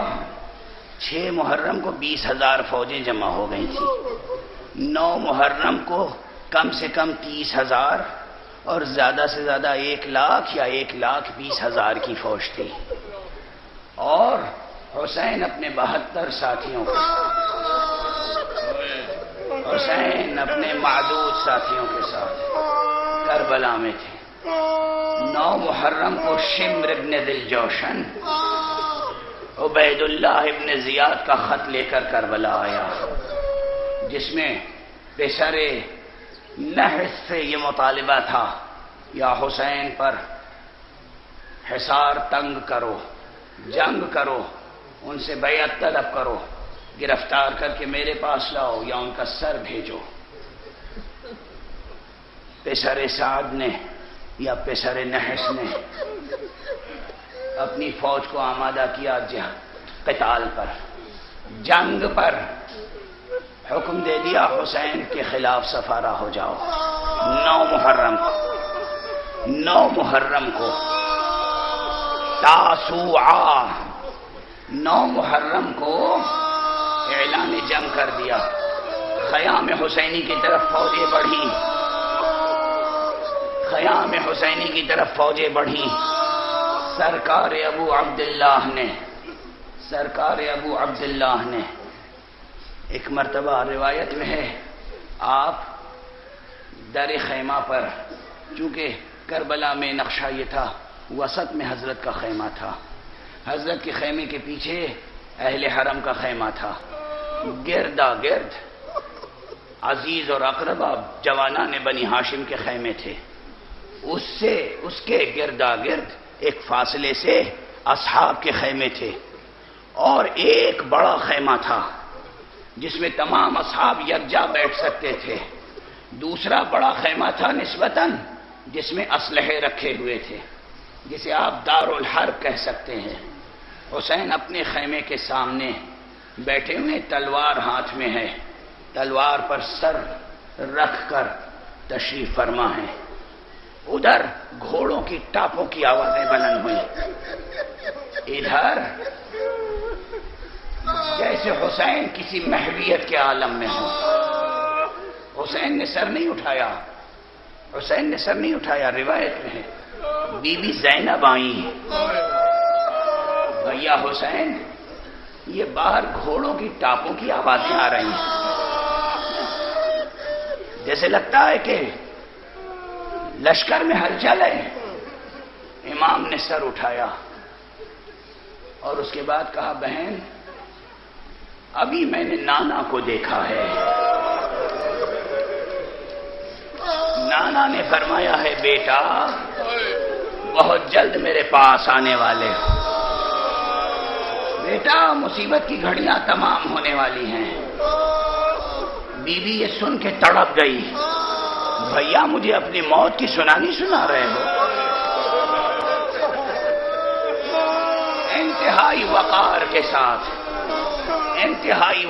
کے ساتھ حضرت ابو عبداللہ اٹھے، امام حسین اٹھے، کس کو بلایا؟ عباس کو بلایا، اور کہا کیا؟ میری جان تم پر فدا ہو جائے،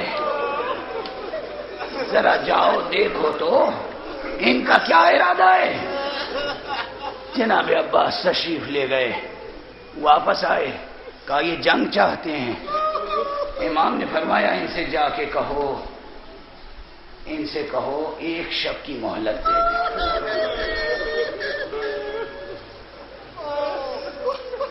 یہ کرم کا مقام ہے، یہ حسین مہلت لے نہیں رہے ہیں، مہلت دے رہے ہیں۔ جسے قسمت سنوارنی ہو سنوار لے، جسے اپنے موقف پہ غور کرنا ہو کر لے، جسے فیصلہ بدلنا ہو بدل لے۔ حسین کا فیصلہ بدلنے والا نہیں ہے، جسے فیصلہ بدلنا ہو بدل لے۔ تاریخ شاہد ہے کس کے فیصلے بدلے۔ فوج اشقیاء میں جن کی قسمت میں سعادت مندیاں تھیں انہوں نے فیصلے بدلے۔ حر نے فیصلہ بدلا، حر کے بھائی نے فیصلہ بدلا، حر کے بیٹے نے فیصلہ بدلا، حر کے غلام نے فیصلہ بدلا۔ بعض روایتوں میں 30 سے زیادہ افراد، 30 یا 30 سے بھی زیادہ افراد شب عاشور دشمن فوج سے نکل کر حسین کی فوج میں شامل ہوئے ہیں۔ بعض تو اس طرح شامل ہوئے، غور سے سنیے گا، بعض اس طرح شامل ہوئے کہ ان کو بتایا گیا تھا کہ جس کے مقابلے میں جنگ کرنا ہے یہ خارجی ہیں، یہ نعوذ باللہ بے دین ہیں، یہ دین سے نکل گئے ہیں، انہوں نے رسول کے خلیفہ برحق کے خلاف خروج کیا ہے، اور وہ جذبہ دینی کے تحت آ گئے تھے۔ انہوں نے شب عاشور اس فوج کا حال دیکھا، کہیں رقص ہے، کہیں سرود ہے، کہیں نعوذ باللہ ام الخبائث کا دور ہے، کہیں شرابیں پی جا رہی ہیں، کہیں اہانت ہو رہی ہے خدا کی، کہیں دین و مذہب کا مذاق اڑایا جا رہا ہے، کہیں نبوت کا مذاق اڑایا جا رہا ہے۔ انہوں نے کہا جب یہ اس فوج کا یہ حال ہے تو دیکھیں ان کا کیا حال ہوگا۔ آہستہ آہستہ شب کی تاریکی میں پشت سے خیام حسینی کی طرف آئے تو دیکھا یہاں تسبیح کی آواز ہے، تحلیل کی آواز ہے، کہیں سبحان اللہ، کہیں والحمد للہ، کہیں ولا الہ الا اللہ، کہیں اللہ اکبر۔ قرآن مجید کی تلاوت کی آوازیں ہیں، نماز کی آوازیں ہیں۔ انہوں نے کہا یہ ہمیں دھوکہ دیا گیا ہے، غلط بیانی کی گئی ہے۔ اسی وقت آئے اور امام کے سامنے حاضر ہو کر اللہ کی بیعت کی، امام کے ہاتھوں پر بیعت حق سے سرفراز ہوئے، بیعت حق سے سرفراز ہوئے۔ یہ سب تاریخوں میں موجود ہے، یہ سب تاریخوں میں موجود ہے۔ اس لیے ایک شب کی مہلت یہ حسین نے لی نہیں تھی، دی تھی۔ حکمت معصوم، حکمت امام، مہلت دی، مہلت لی، یہ شب گزری۔ خیام حسینی کا منظر آپ کے سامنے آ گیا۔ شب عاشور امام نے خطبہ دیا۔ کیا خطبہ؟ یہ صرف میرے خون کے پیاسے ہیں، تم میں سے جسے جانا ہو چلا جائے، اس رات کی تاریکی کو غنیمت سمجھے، اس رات کی تاریکی کو غنیمت سمجھے۔ یہاں تک فرمایا اصحاب سے اگر تم جانا چاہتے ہو، اگر تم جانا چاہتے ہو، غیرت مانع ہے، حیا آتی ہے، میرے اہل بیت میں سے ایک ایک کا ہاتھ پکڑ لو، تم بھی جاؤ، انہیں بھی لے جاؤ، یہ صرف میرے طلبگار ہیں، میرے خون کے پیاسے ہیں۔ اصحاب نے کیا کہا؟ سب سے پہلے ابو الفضل العباس کھڑے ہو گئے۔ فرزند رسول، آپ کے بعد ہم زندہ رہ کر کیا کریں گے؟ اب موقع نہیں ہے کہ میں خطبے بھی نقل کروں، آپ کے بعد اب ہم زندہ رہ کر کیا کریں گے؟ اصحاب میں سے اٹھے، ایک ایک صحابی نے یہ جذبے ظاہر کیے، تقریریں تاریخوں میں محفوظ ہیں، کہتے تھے ایک زندگی کیا 70 زندگیاں مل جائیں، 70 مرتبہ ہم قتل کیے جائیں، پامال کیے جائیں، ٹکڑے ٹکڑے کیے جائیں، پھر زندگی دی جائے تو یہ زندگی آپ پر نثار کریں گے۔ یہ جذبہ تھا۔ کہاں اصحاب احد، کہاں اصحاب کربلا، کہاں اصحاب کربلا؟ یہ تذکرہ کبھی نہیں مٹ سکتا، کبھی رک نہیں سکتا۔ شب گزری ایک سرشاری کے عالم میں، شب گزری ایک سرشاری کے عالم میں، صبح ہوئی، سید الشہداء نے اپنے بیٹے شبیہ رسول کو اذان دینے کا حکم دیا۔ روزانہ کوئی اور اذان دیتا تھا، لیکن صبح عاشور شبیہ پیغمبر نے اذان دی ہے۔ اللہ اکبر جب کہا، یہ آواز علی اکبر کی تھی، مگر کربلا کے بن میں محمد رسول اللہ کی آواز گونجنے لگی۔ اذان تمام ہوئی، ابو عبداللہ الحسین نے مصلی بچھایا، اصحاب نے اطمینان کے ساتھ نماز صبح با جماعت ادا کی۔ اس کے بعد امام نے کیا فرمایا؟ امام نے فرمایا کہ ان اللہ قد اذن فی قتلکم وقتلی، اللہ نے آج تمہارے قتل ہونے اور میرے قتل ہونے کا اذن صادر کر دیا ہے۔ فعلیکم بالصبر والقتال، اب تم پر صبر واجب ہے اور قتال۔ حسین اپنے قتل کی خبر دے رہے ہیں، اصحاب کے قتل کی خبر دے رہے ہیں، اذن خدا کی خبر دے رہے ہیں، اس کی اذن الہی۔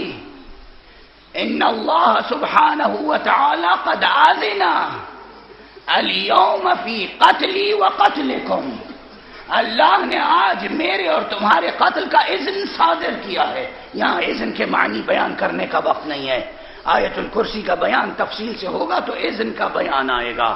اللہ کس طریقے سے اذن دیتا ہے، کن کن چیزوں کا اذن دیتا ہے، اذن کی کتنی قسمیں ہیں، اذن کے کتنے مراتب ہیں، یہ بیان کرنے کا موقع نہیں ہے۔ بس اصحاب نے یہ خطبہ بھی سنا، اپنی کمریں کسیں، اسلحے اٹھا لیے، ادھر سے سنسناتا ہوا تیر آیا اور پسر نحس کی آواز۔ اس نے اپنے لشکر کو گواہ کر کے کہا، تم سب گواہ رہنا کہ حسین کی طرف پہلا تیر چلانے والا میں ہوں۔ آج بھی کسی میں ہمت ہے جو ان قاتلان حسین کی طرف سے دفاع کر سکے، دفاع کر سکے، واقع کربلا کی تاریخ کو تبدیل کر سکے؟ ممکن نہیں ہے، ہرگز ممکن نہیں ہے۔ ادھر سے جنگ کی ابتدا ہوئی، ادھر سے حسین کی طرف سے جواب دیا گیا، جواب میں اصحاب شہید ہوئے، اعزا شہید ہوئے، بس بیان کی کوئی گنجائش رہ نہیں گئی ہے۔ اصحاب شہید ہوئے، اعزا شہید ہوئے، ایک ایک کا لاشا حسین لائے، اصحاب کا لاشا لائے، اعزا کا لاشا لائے۔ اصحاب کا لاشا لاتے تھے تو اس خیمے میں رکھتے جاتے تھے جہاں شب عاشور سب اصحاب مل کر ذکر خدا کر رہے تھے، جہاں رات بھر تسبیح و تہلیل الہی کا سلسلہ جاری تھا، جہاں رات بھر نمازیں پڑھی گئیں، رات بھر قرآن کی تلاوت کی گئی، وہاں صبح سے لاشیں لالا کے حسین رکھتے رہے۔ عزیزوں کا لاشا آیا تو اہل حرم کے خیمے میں رکھتے چلے گئے، اہل حرم کے خیمے میں رکھتے چلے گئے۔ جس خیمے میں اسلحے رکھے تھے وہ خیمہ بھی خالی ہوتا چلا گیا۔ اب ظہر کا ہنگام بھی گزر گیا، حسین تنہا رہ گئے۔ اجرکم علی اللہ، حسین میدان جانے سے پہلے، خود رخصت آخر سے پہلے، حسین کی آخری قربانی یاد ہے نا؟ وہ 6 مہینے کا بچہ جسے حسین نے قربان کیا تھا. مجھے اپنے ایک عزیز شاعر کا ایک شعر یاد آ رہا ہے. چونکہ موضوع سے متعلق ہے اس لیے وہ شعر آپ تک منتقل کرنا چاہتا ہوں. اس لیے یہ روایت ذکر کر رہا ہوں. 6 مہینے یا سال بھر کا شیرخوار اسے جب راہ خدا میں قربان کر چکے لے کر آئے در خیمہ پر. ماں کو بلایا, دامن ابا کو ہٹایا. جملہ یاد ہے نا, ماں رباب حسین کی چہیتی بیوی مخدرہ معظمہ رباب. حسین کی چاہت بلا وجہ نہیں تھی. رباب کا عرفانی مرتبہ بہت بلند تھا. رباب کا عشق الہی بہت بلند تھا. اس لیے رباب کو بلایا اور دامن ردا کو ہٹایا, دامن ابا کو ہٹایا. رباب کے سامنے بچے کو دکھایا, سر جھکا ہوا ہے. رباب نے ایک جملہ کہا, یا بنیا مثلو کا ینہار. میرے بچے کیا تیرے جیسے بھی نہر کیے جاتے ہیں؟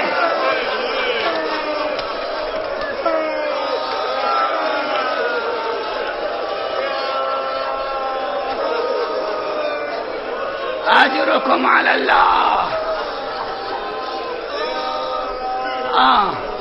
ایک شعر تو پہلے پڑھتا آیا ہوں, آپ کے ذہن میں ہوگا. یہ قربانی تنہا, یہ قربانی اصغر کی وہ ہے جس کے متعلق کسی نے کہا, اور کیا خوب کہا, شاعر سفینہ قاسم شبیر نقوی نصیر آبادی مرحوم, خدا انہیں کروٹ کروٹ جنت نصیب فرمائے. فرمایا, حشر تک سوچ عدل انسانی, حشر تک سوچ عدل انسانی. صرف اصغر کا خون بہا کیا ہے؟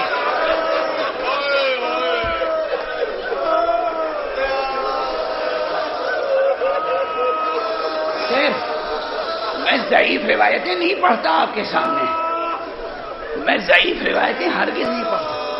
میں یہ جو عرض کر رہا ہوں, حشر تک سوچ عدل انسانی, صرف اصغر کا خون بہا کیا ہے؟ ماں کہہ رہی ہے, بنیا مثلو کا ینہار. میرے بیٹے کیا تیرا جیسا بھی نہر کیا جاتا ہے؟ ماں کا خطاب سنا.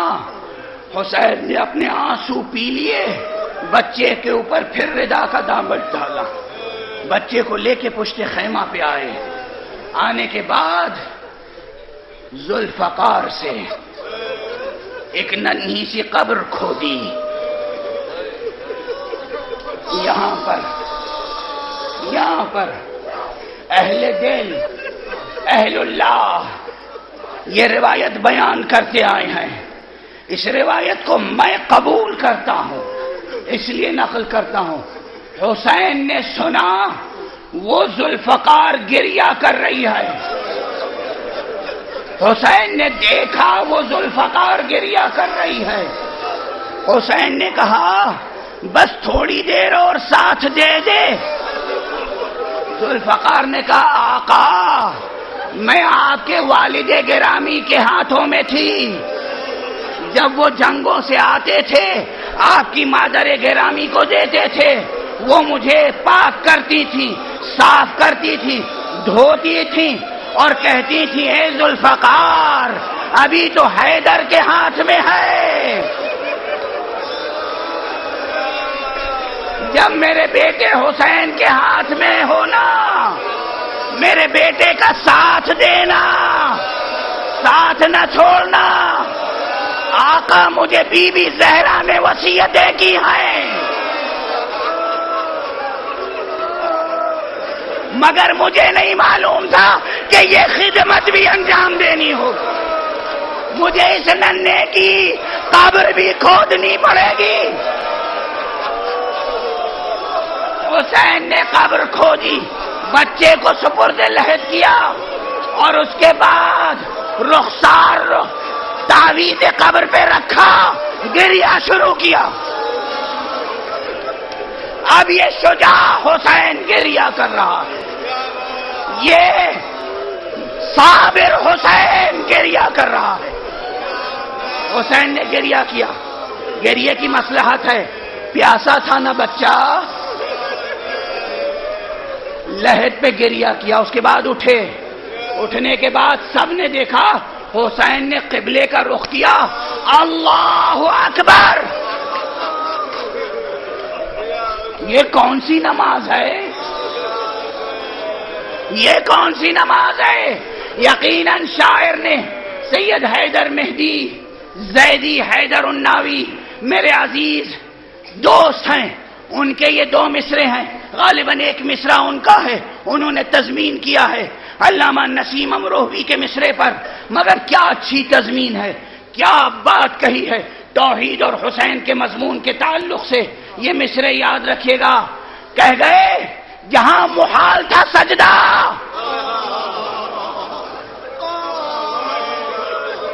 جہاں محال تھا سجدہ, وہاں پر سجدہ شکر. قسم خدا کی عجب بندے خدا ہے حسین.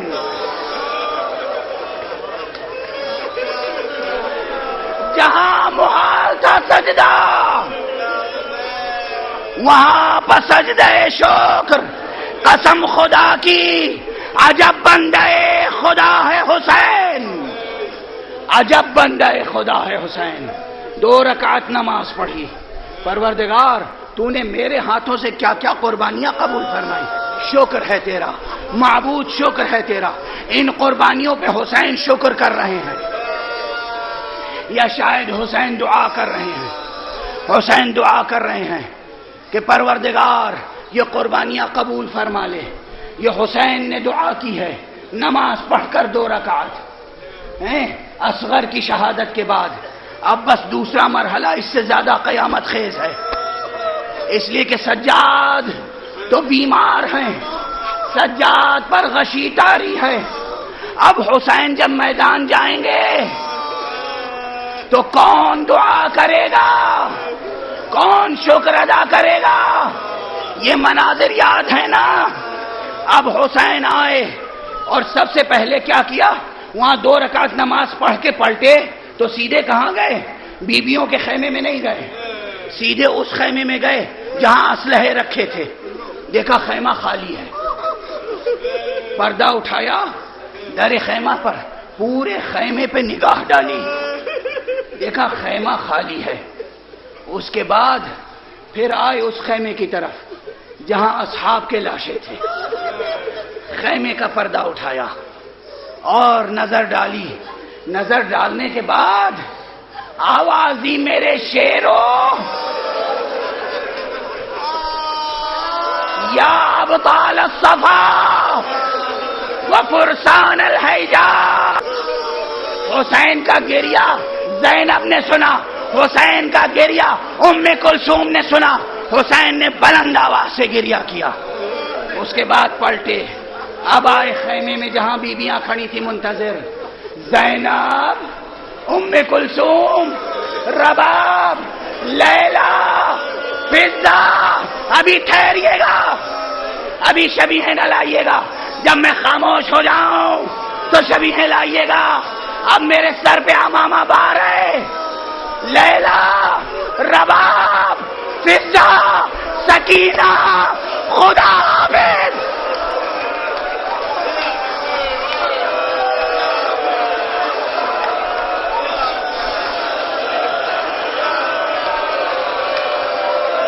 اجرکم اللہ.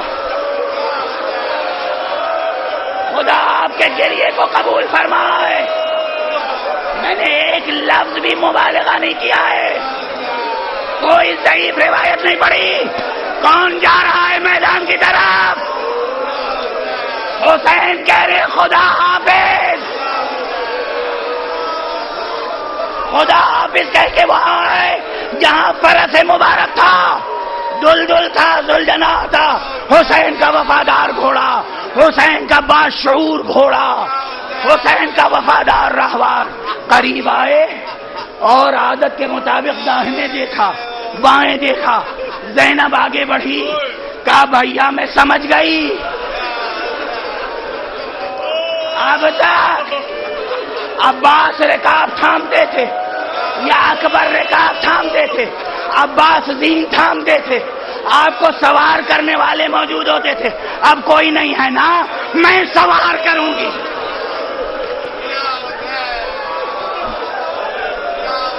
کربلا میں زینب کا امتحان شروع ہو گیا. زینب کی آزمائش شروع ہو گئی. سب کو حسین نے بھیجا تھا میدان میں، حسین کو زینب بھیج رہی ہے. زینب نے سوار کیا، حسین سوار ہوئے، میدان کی طرف چلے. اب بھی ام کلثوم کہتی ہیں جیسے لگتا ہے اچانک میری نگاہوں کے سامنے سے کوئی پردہ ہٹ گیا ہو. میں نے دیکھا میرے بھیا تنہا نہیں آئے، حسین تنہا نہیں آئے. کون ہے جو کہتا ہے کربلا میں علی نہیں آئے؟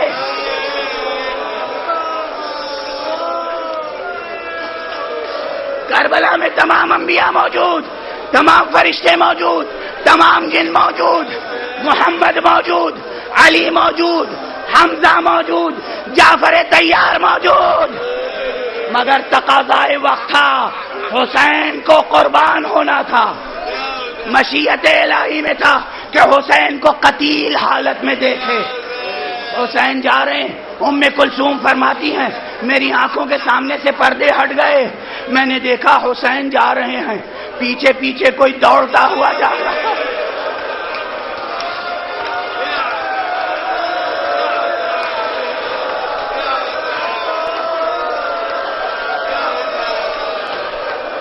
میں بے اختیار آگے بڑھی. بھیا بھیا جواب دیتے جاؤ. حسین ٹھہرے، سنبھلے، رکے، پلٹ کے دیکھا بہن کیا بات ہے؟ کہا آپ تنہا ہے، یہ پیچھے پیچھے کون جا رہا ہے؟ حسین نے جواب دیا بہن جب میں نے اکبر کو رخصت کیا تھا اکبر آگے آگے تھے، میں پیچھے پیچھے تھا. اب میں قربان ہونے جا رہا ہوں. میرے نانا رسول اللہ، میرے بابا علی مرتضیٰ اللہ کی بارگاہ میں مجھے رخصت کر رہے ہیں. نانا نے رخصت کیا، بابا نے رخصت کیا، حسین قربان ہوئے. زینب نے لاشا ہاتھوں پہ اٹھایا. زینب نے کہا اللہم تقبل منا ھذا القربان. معبود ہم اہل بیت کی طرف سے یہ قربانی قبول فرما.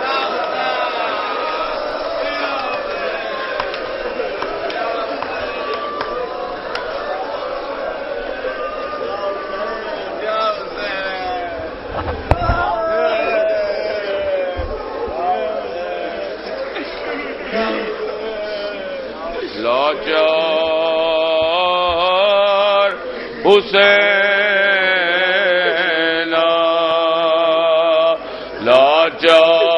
لاچار حسین اے بے کسوں کے قافلہ سالار حسین لاچار حسین بے یار حسین اے بے کسوں کے قافلہ اے بے کسوں کے قافلہ سالار حسین لاچار حسین بے یار حسین قربان گئی دیکھو تو کیا پشت بہن کی قربان گئی دیکھو تو کیا پشت بہن ہائے نوکوں سے سلا نو کی ہے نوکوں سے سلا نو کی ہے افغان حسین سے مراد یہ وطن خاکی نہیں ہے، یہ وطن عرضی نہیں ہے، وطن کی حفاظت کا حکم فقہی حکم ہے۔ اصل وطن تو وہ ہے جہاں سے ہم آئے ہیں، انا للہ و انا الیہ راجعون، جہاں سے ہم سب آئے ہیں اور جہاں ہم سب پلٹ کے جائیں گے وہ ہے ہمارا وطن، نہ کہ یہ وطن ہے عرضی۔ دیکھیے ببن تفاوت رہ کز کجاست تا به کجاست، دیکھیے زاویہ نظر کا فرق کہاں سے کہاں پہنچا دیتا ہے۔ اگر اس وطن خاکی کو، اس ارض خاکی کو وطن سمجھ لیا جائے اور اس کی محبت جزو ایمان قرار پا جائے تو بت پرستی کا راستہ کھل جائے گا، وطن خود ایک بت بن جائے گا۔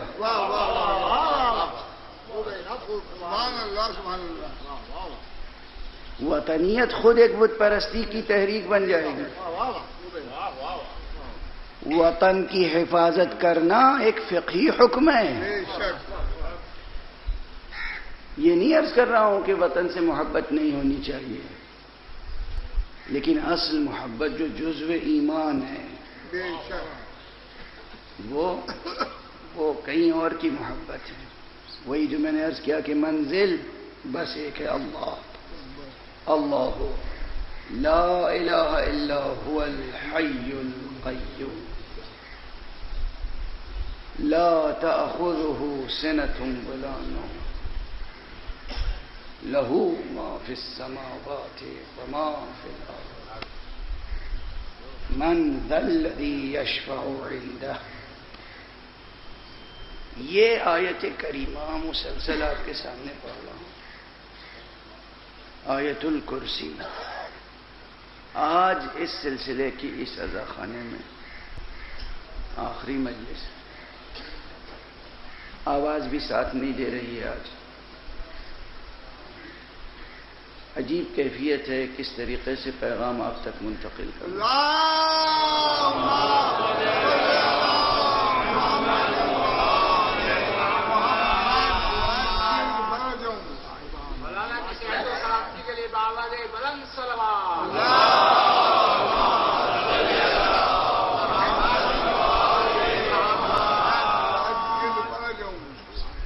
اس آیت کریمہ کے پہلے ہی لفظ یعنی اس میں جلالہ کی تشریح و توضیح لفظی کا حق بھی ادا نہیں ہو سکا۔ یہ کوئی مبالغہ نہیں ہے، یہ کوئی خطیبانہ غلو بھی نہیں ہے۔ افاضل تشریف فرمائے جناب حجت الاسلام والمسلمین مولانا سلمان صاحب تشریف فرمائے، حجت الاسلام والمسلمین مولانا افتخار صاحب تشریف فرمائے، اور افاضل موجود ہیں، دانشوران موجود ہیں، ججز صاحبان موجود ہیں، انٹلیکچوئلس موجود ہیں، ادبا موجود ہیں، شعراء موجود ہیں، سخن فہم موجود ہیں۔ یہ سمجھ سکتے ہیں کہ لفظ مبارک اللہ کی بحث ابھی پوری نہیں ہو سکی۔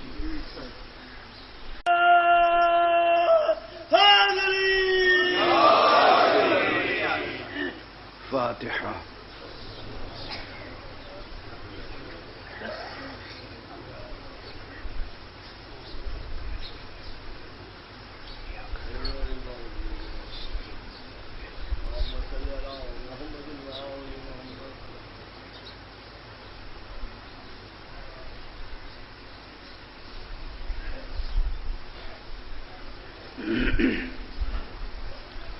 التماس ہے کہ ایک مرتبہ پھر سورہ حمد کی تلاوت فرما کر تمام شہداء، تمام مؤمنین و مؤمنات مرحومین، مخصوصاً مرحوم ماجد علی ابن ملک محمود اور مرحومہ فیضیہ بانو بنت قربان علی کی روحوں کو ایصال فرمائیں۔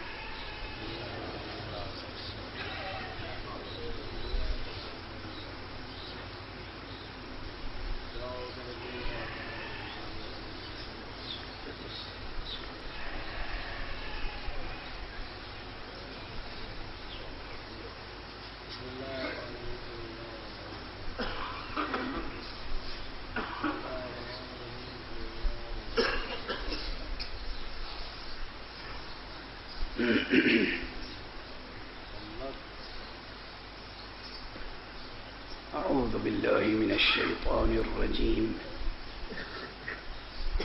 بسم الله الرحمن الرحيم الحمد لله رب العالمين والصلاة والسلام على أشرف الخلائق أجمعين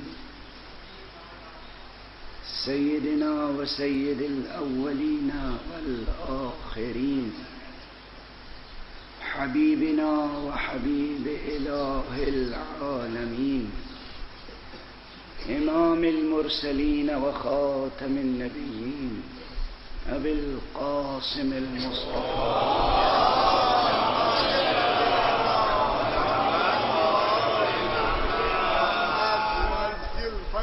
وعلى أهل بيته الطيبين الطاهرين الهداة المهديين المعصومين المظلومين واللعنة الدائمة على أعداء الدين أجمعين أما بعد فقد قال الله تعالى عز اسمه في محكم كتابه ومتقن خطابه بسم الله الرحمن الرحيم الله لا إله إلا هو الحي القيوم لا تأخذه سنة ولا نوم صلوات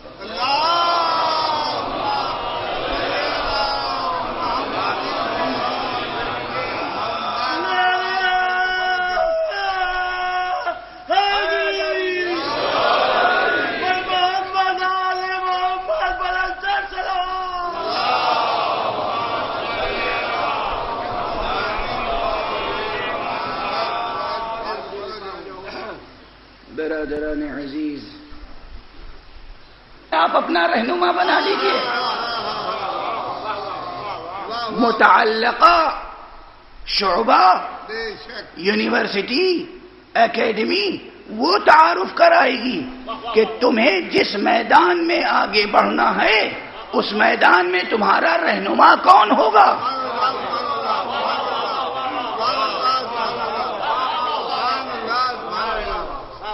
میں چلتا ہوں کراچی یونیورسٹی میں، کہتا ہوں مجھے پی ایچ ڈی کے لیے رجسٹریشن چاہیے، مگر میری شرط یہ ہے کہ میں اپنا گائیڈ ہندوستان سے لے کے آؤں گا۔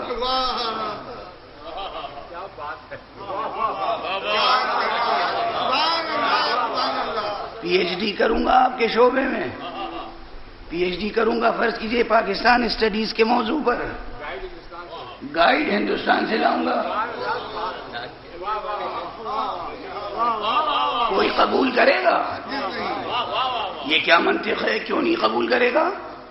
کیا ہندوستان میں سب جاہل ہوتے ہیں؟ وہاں ہسٹری میں ریسرچ کرنے والے نہیں ہیں؟ کوئی چیلنج کر سکتا ہے؟ بڑی عام فہم سی گفتگو ہے، کوئی بہت اس میں پیچیدہ فلسفہ تو نہیں ہے۔ پاکستان اسٹڈیز پر، پاکستان کی ہسٹری پر میں ریسرچ کروں کراچی یونیورسٹی سے یا اسلام آباد جا کر یا لاہور جا کر کسی یونیورسٹی سے، ملتان جا کر کسی بھی یونیورسٹی سے، شرط یہ ہو کہ گائیڈ میں لے کر آؤں گا، جسے میں پسند کروں گا وہ گائیڈ ہوگا۔ یونیورسٹی کہے گی شعبہ ہمارا ہے، موضوع ہمارا ہے، آپ طالب علم ہمارے ہوں گے، تو جسے ہم رہنما بنائیں گے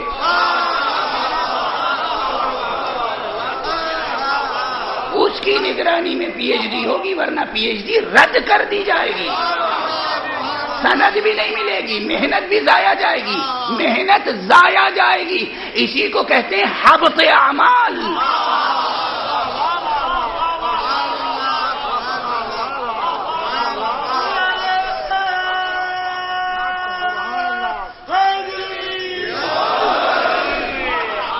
جب ہم کہتے ہیں کہ خدا کو پہچاننا ہے، اللہ کے معنی دریافت کرنے ہیں، اس کے صفات کو سمجھنا ہے، حی کے معنی کیا ہیں، قیوم کے معنی کیا ہیں، یہ لا تأخذہ سنۃ ولا نوم، یہ کون سی شان ہے؟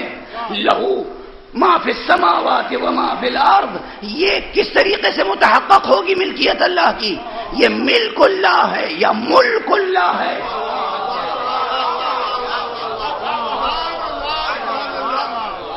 یہ لہو ما فی السماوات وما فی الارض، یہاں ملک خدا کا تذکرہ ہے یا ملک خدا کا تذکرہ ہے؟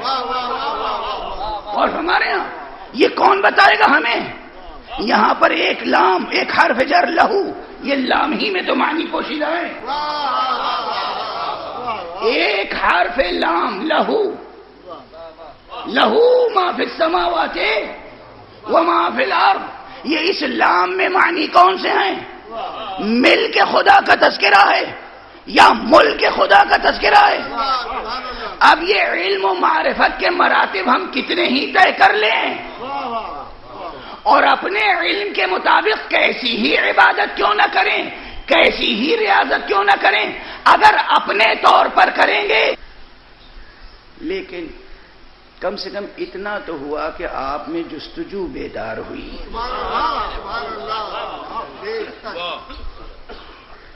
اب آپ پڑھنا شروع کیجئے گا، بہت سی چیزیں کتابوں میں مل جائیں گی، لیکن بہت سی چیزیں کتابوں کے سفینوں میں نہیں ملیں گی، وہ سینوں کے صحیفوں میں ملیں گی۔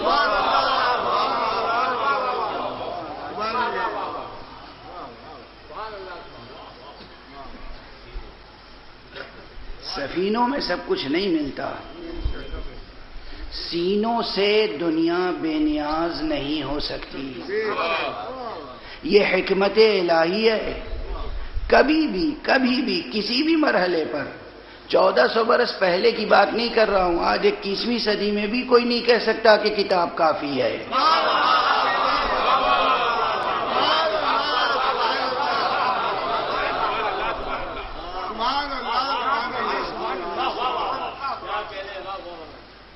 اور جب کسی علم میں، کسی فن میں کتاب کافی نہیں ہے، فزکس میں کوئی بغیر استاد اور بغیر گائیڈ کے پی ایچ ڈی کر کے دکھائے مجھے، سادہ سی طالب علمانہ بات ہے، عام سی، بغیر استاد کے، بغیر رہنما کے، بغیر لیب کے، فزکس میں ایک اچھا بڑا سائنسداں بن کے دکھائے کوئی مجھے، میں اس کو لائبریری میں بند کر دیتا ہوں، فزکس کی لائبریری میں پڑھے، اب تک جو کچھ لکھا گیا ہے فزکس کے میدان میں پڑھے، اور اس کے بعد کچھ بن کے دکھائے، کچھ کر کے دکھائے، نہ بن سکتا ہے نہ کر سکتا ہے۔ استاد چاہیے، گائیڈ چاہیے، لیب چاہیے، کتنے اوزار چاہیے، کتنے وسائل چاہیے، کیمسٹری میں کر کے دکھائے اور کسی علم و فن میں کر کے دکھائے، نہیں دکھا سکتا۔ جب مادی علوم میں ممکن نہیں ہے کہ انسان زندہ استاد سے بے نیاز ہو جائے،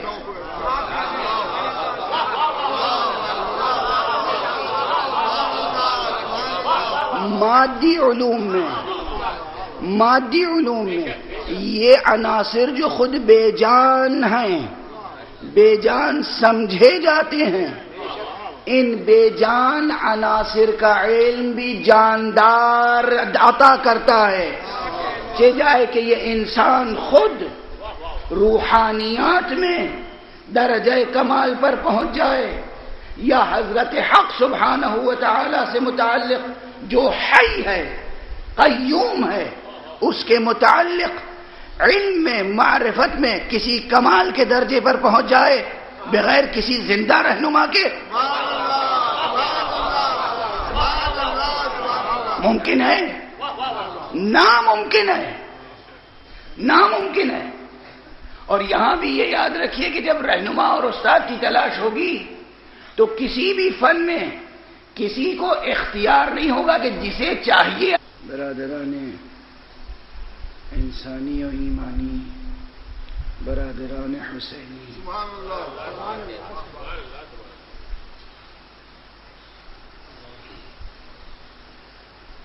یہ ضرور ہے کہ منبر غیر معصوم کے تذکرے اچھے نہیں لگتے، مگر کبھی کبھی مصلحتاً، ضرورتاً کچھ تذکرے کرنے پڑتے ہیں، کیے جاتے ہیں، تاکہ اس کے ذریعے سے بھی ایک پیغام دیا جا سکے۔ کل میں نے ایک شعر حضرت مہدی نظمی کا پڑھا تھا، کل یا پرسوں کی تقریر میں، کہ در حسین پر ملتے ہیں ہر خیال کے لوگ،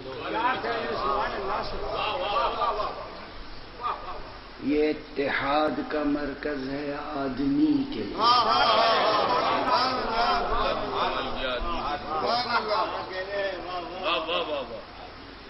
میری یہ آواز عالمی اتحاد امت مشن کے سرپرست اعلیٰ جناب مولانا شاہ فیروز الدین رحمانی صاحب کے کانوں تک پہنچ گئی، اور وہ آج فرش عزا پہ تشریف فرما ہیں۔ پروردگار ان کی اتحادی کوششوں کو قبول فرمائے اور اسے محض ایک سیاسی کوشش قرار نہ دے، بلکہ اس کی بنیاد اخلاص پر ہو۔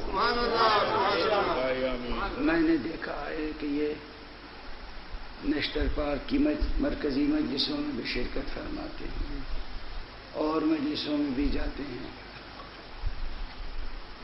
اور یقیناً یہ بات جو میں نے گزارش کی تھی کہ مجلس عزائے حسینی میں فرش عزا پر جب کوئی آتا ہے، اگر وہ باب خلوص سے آئے تو پھر بے نیل مرام واپس نہیں جاتا،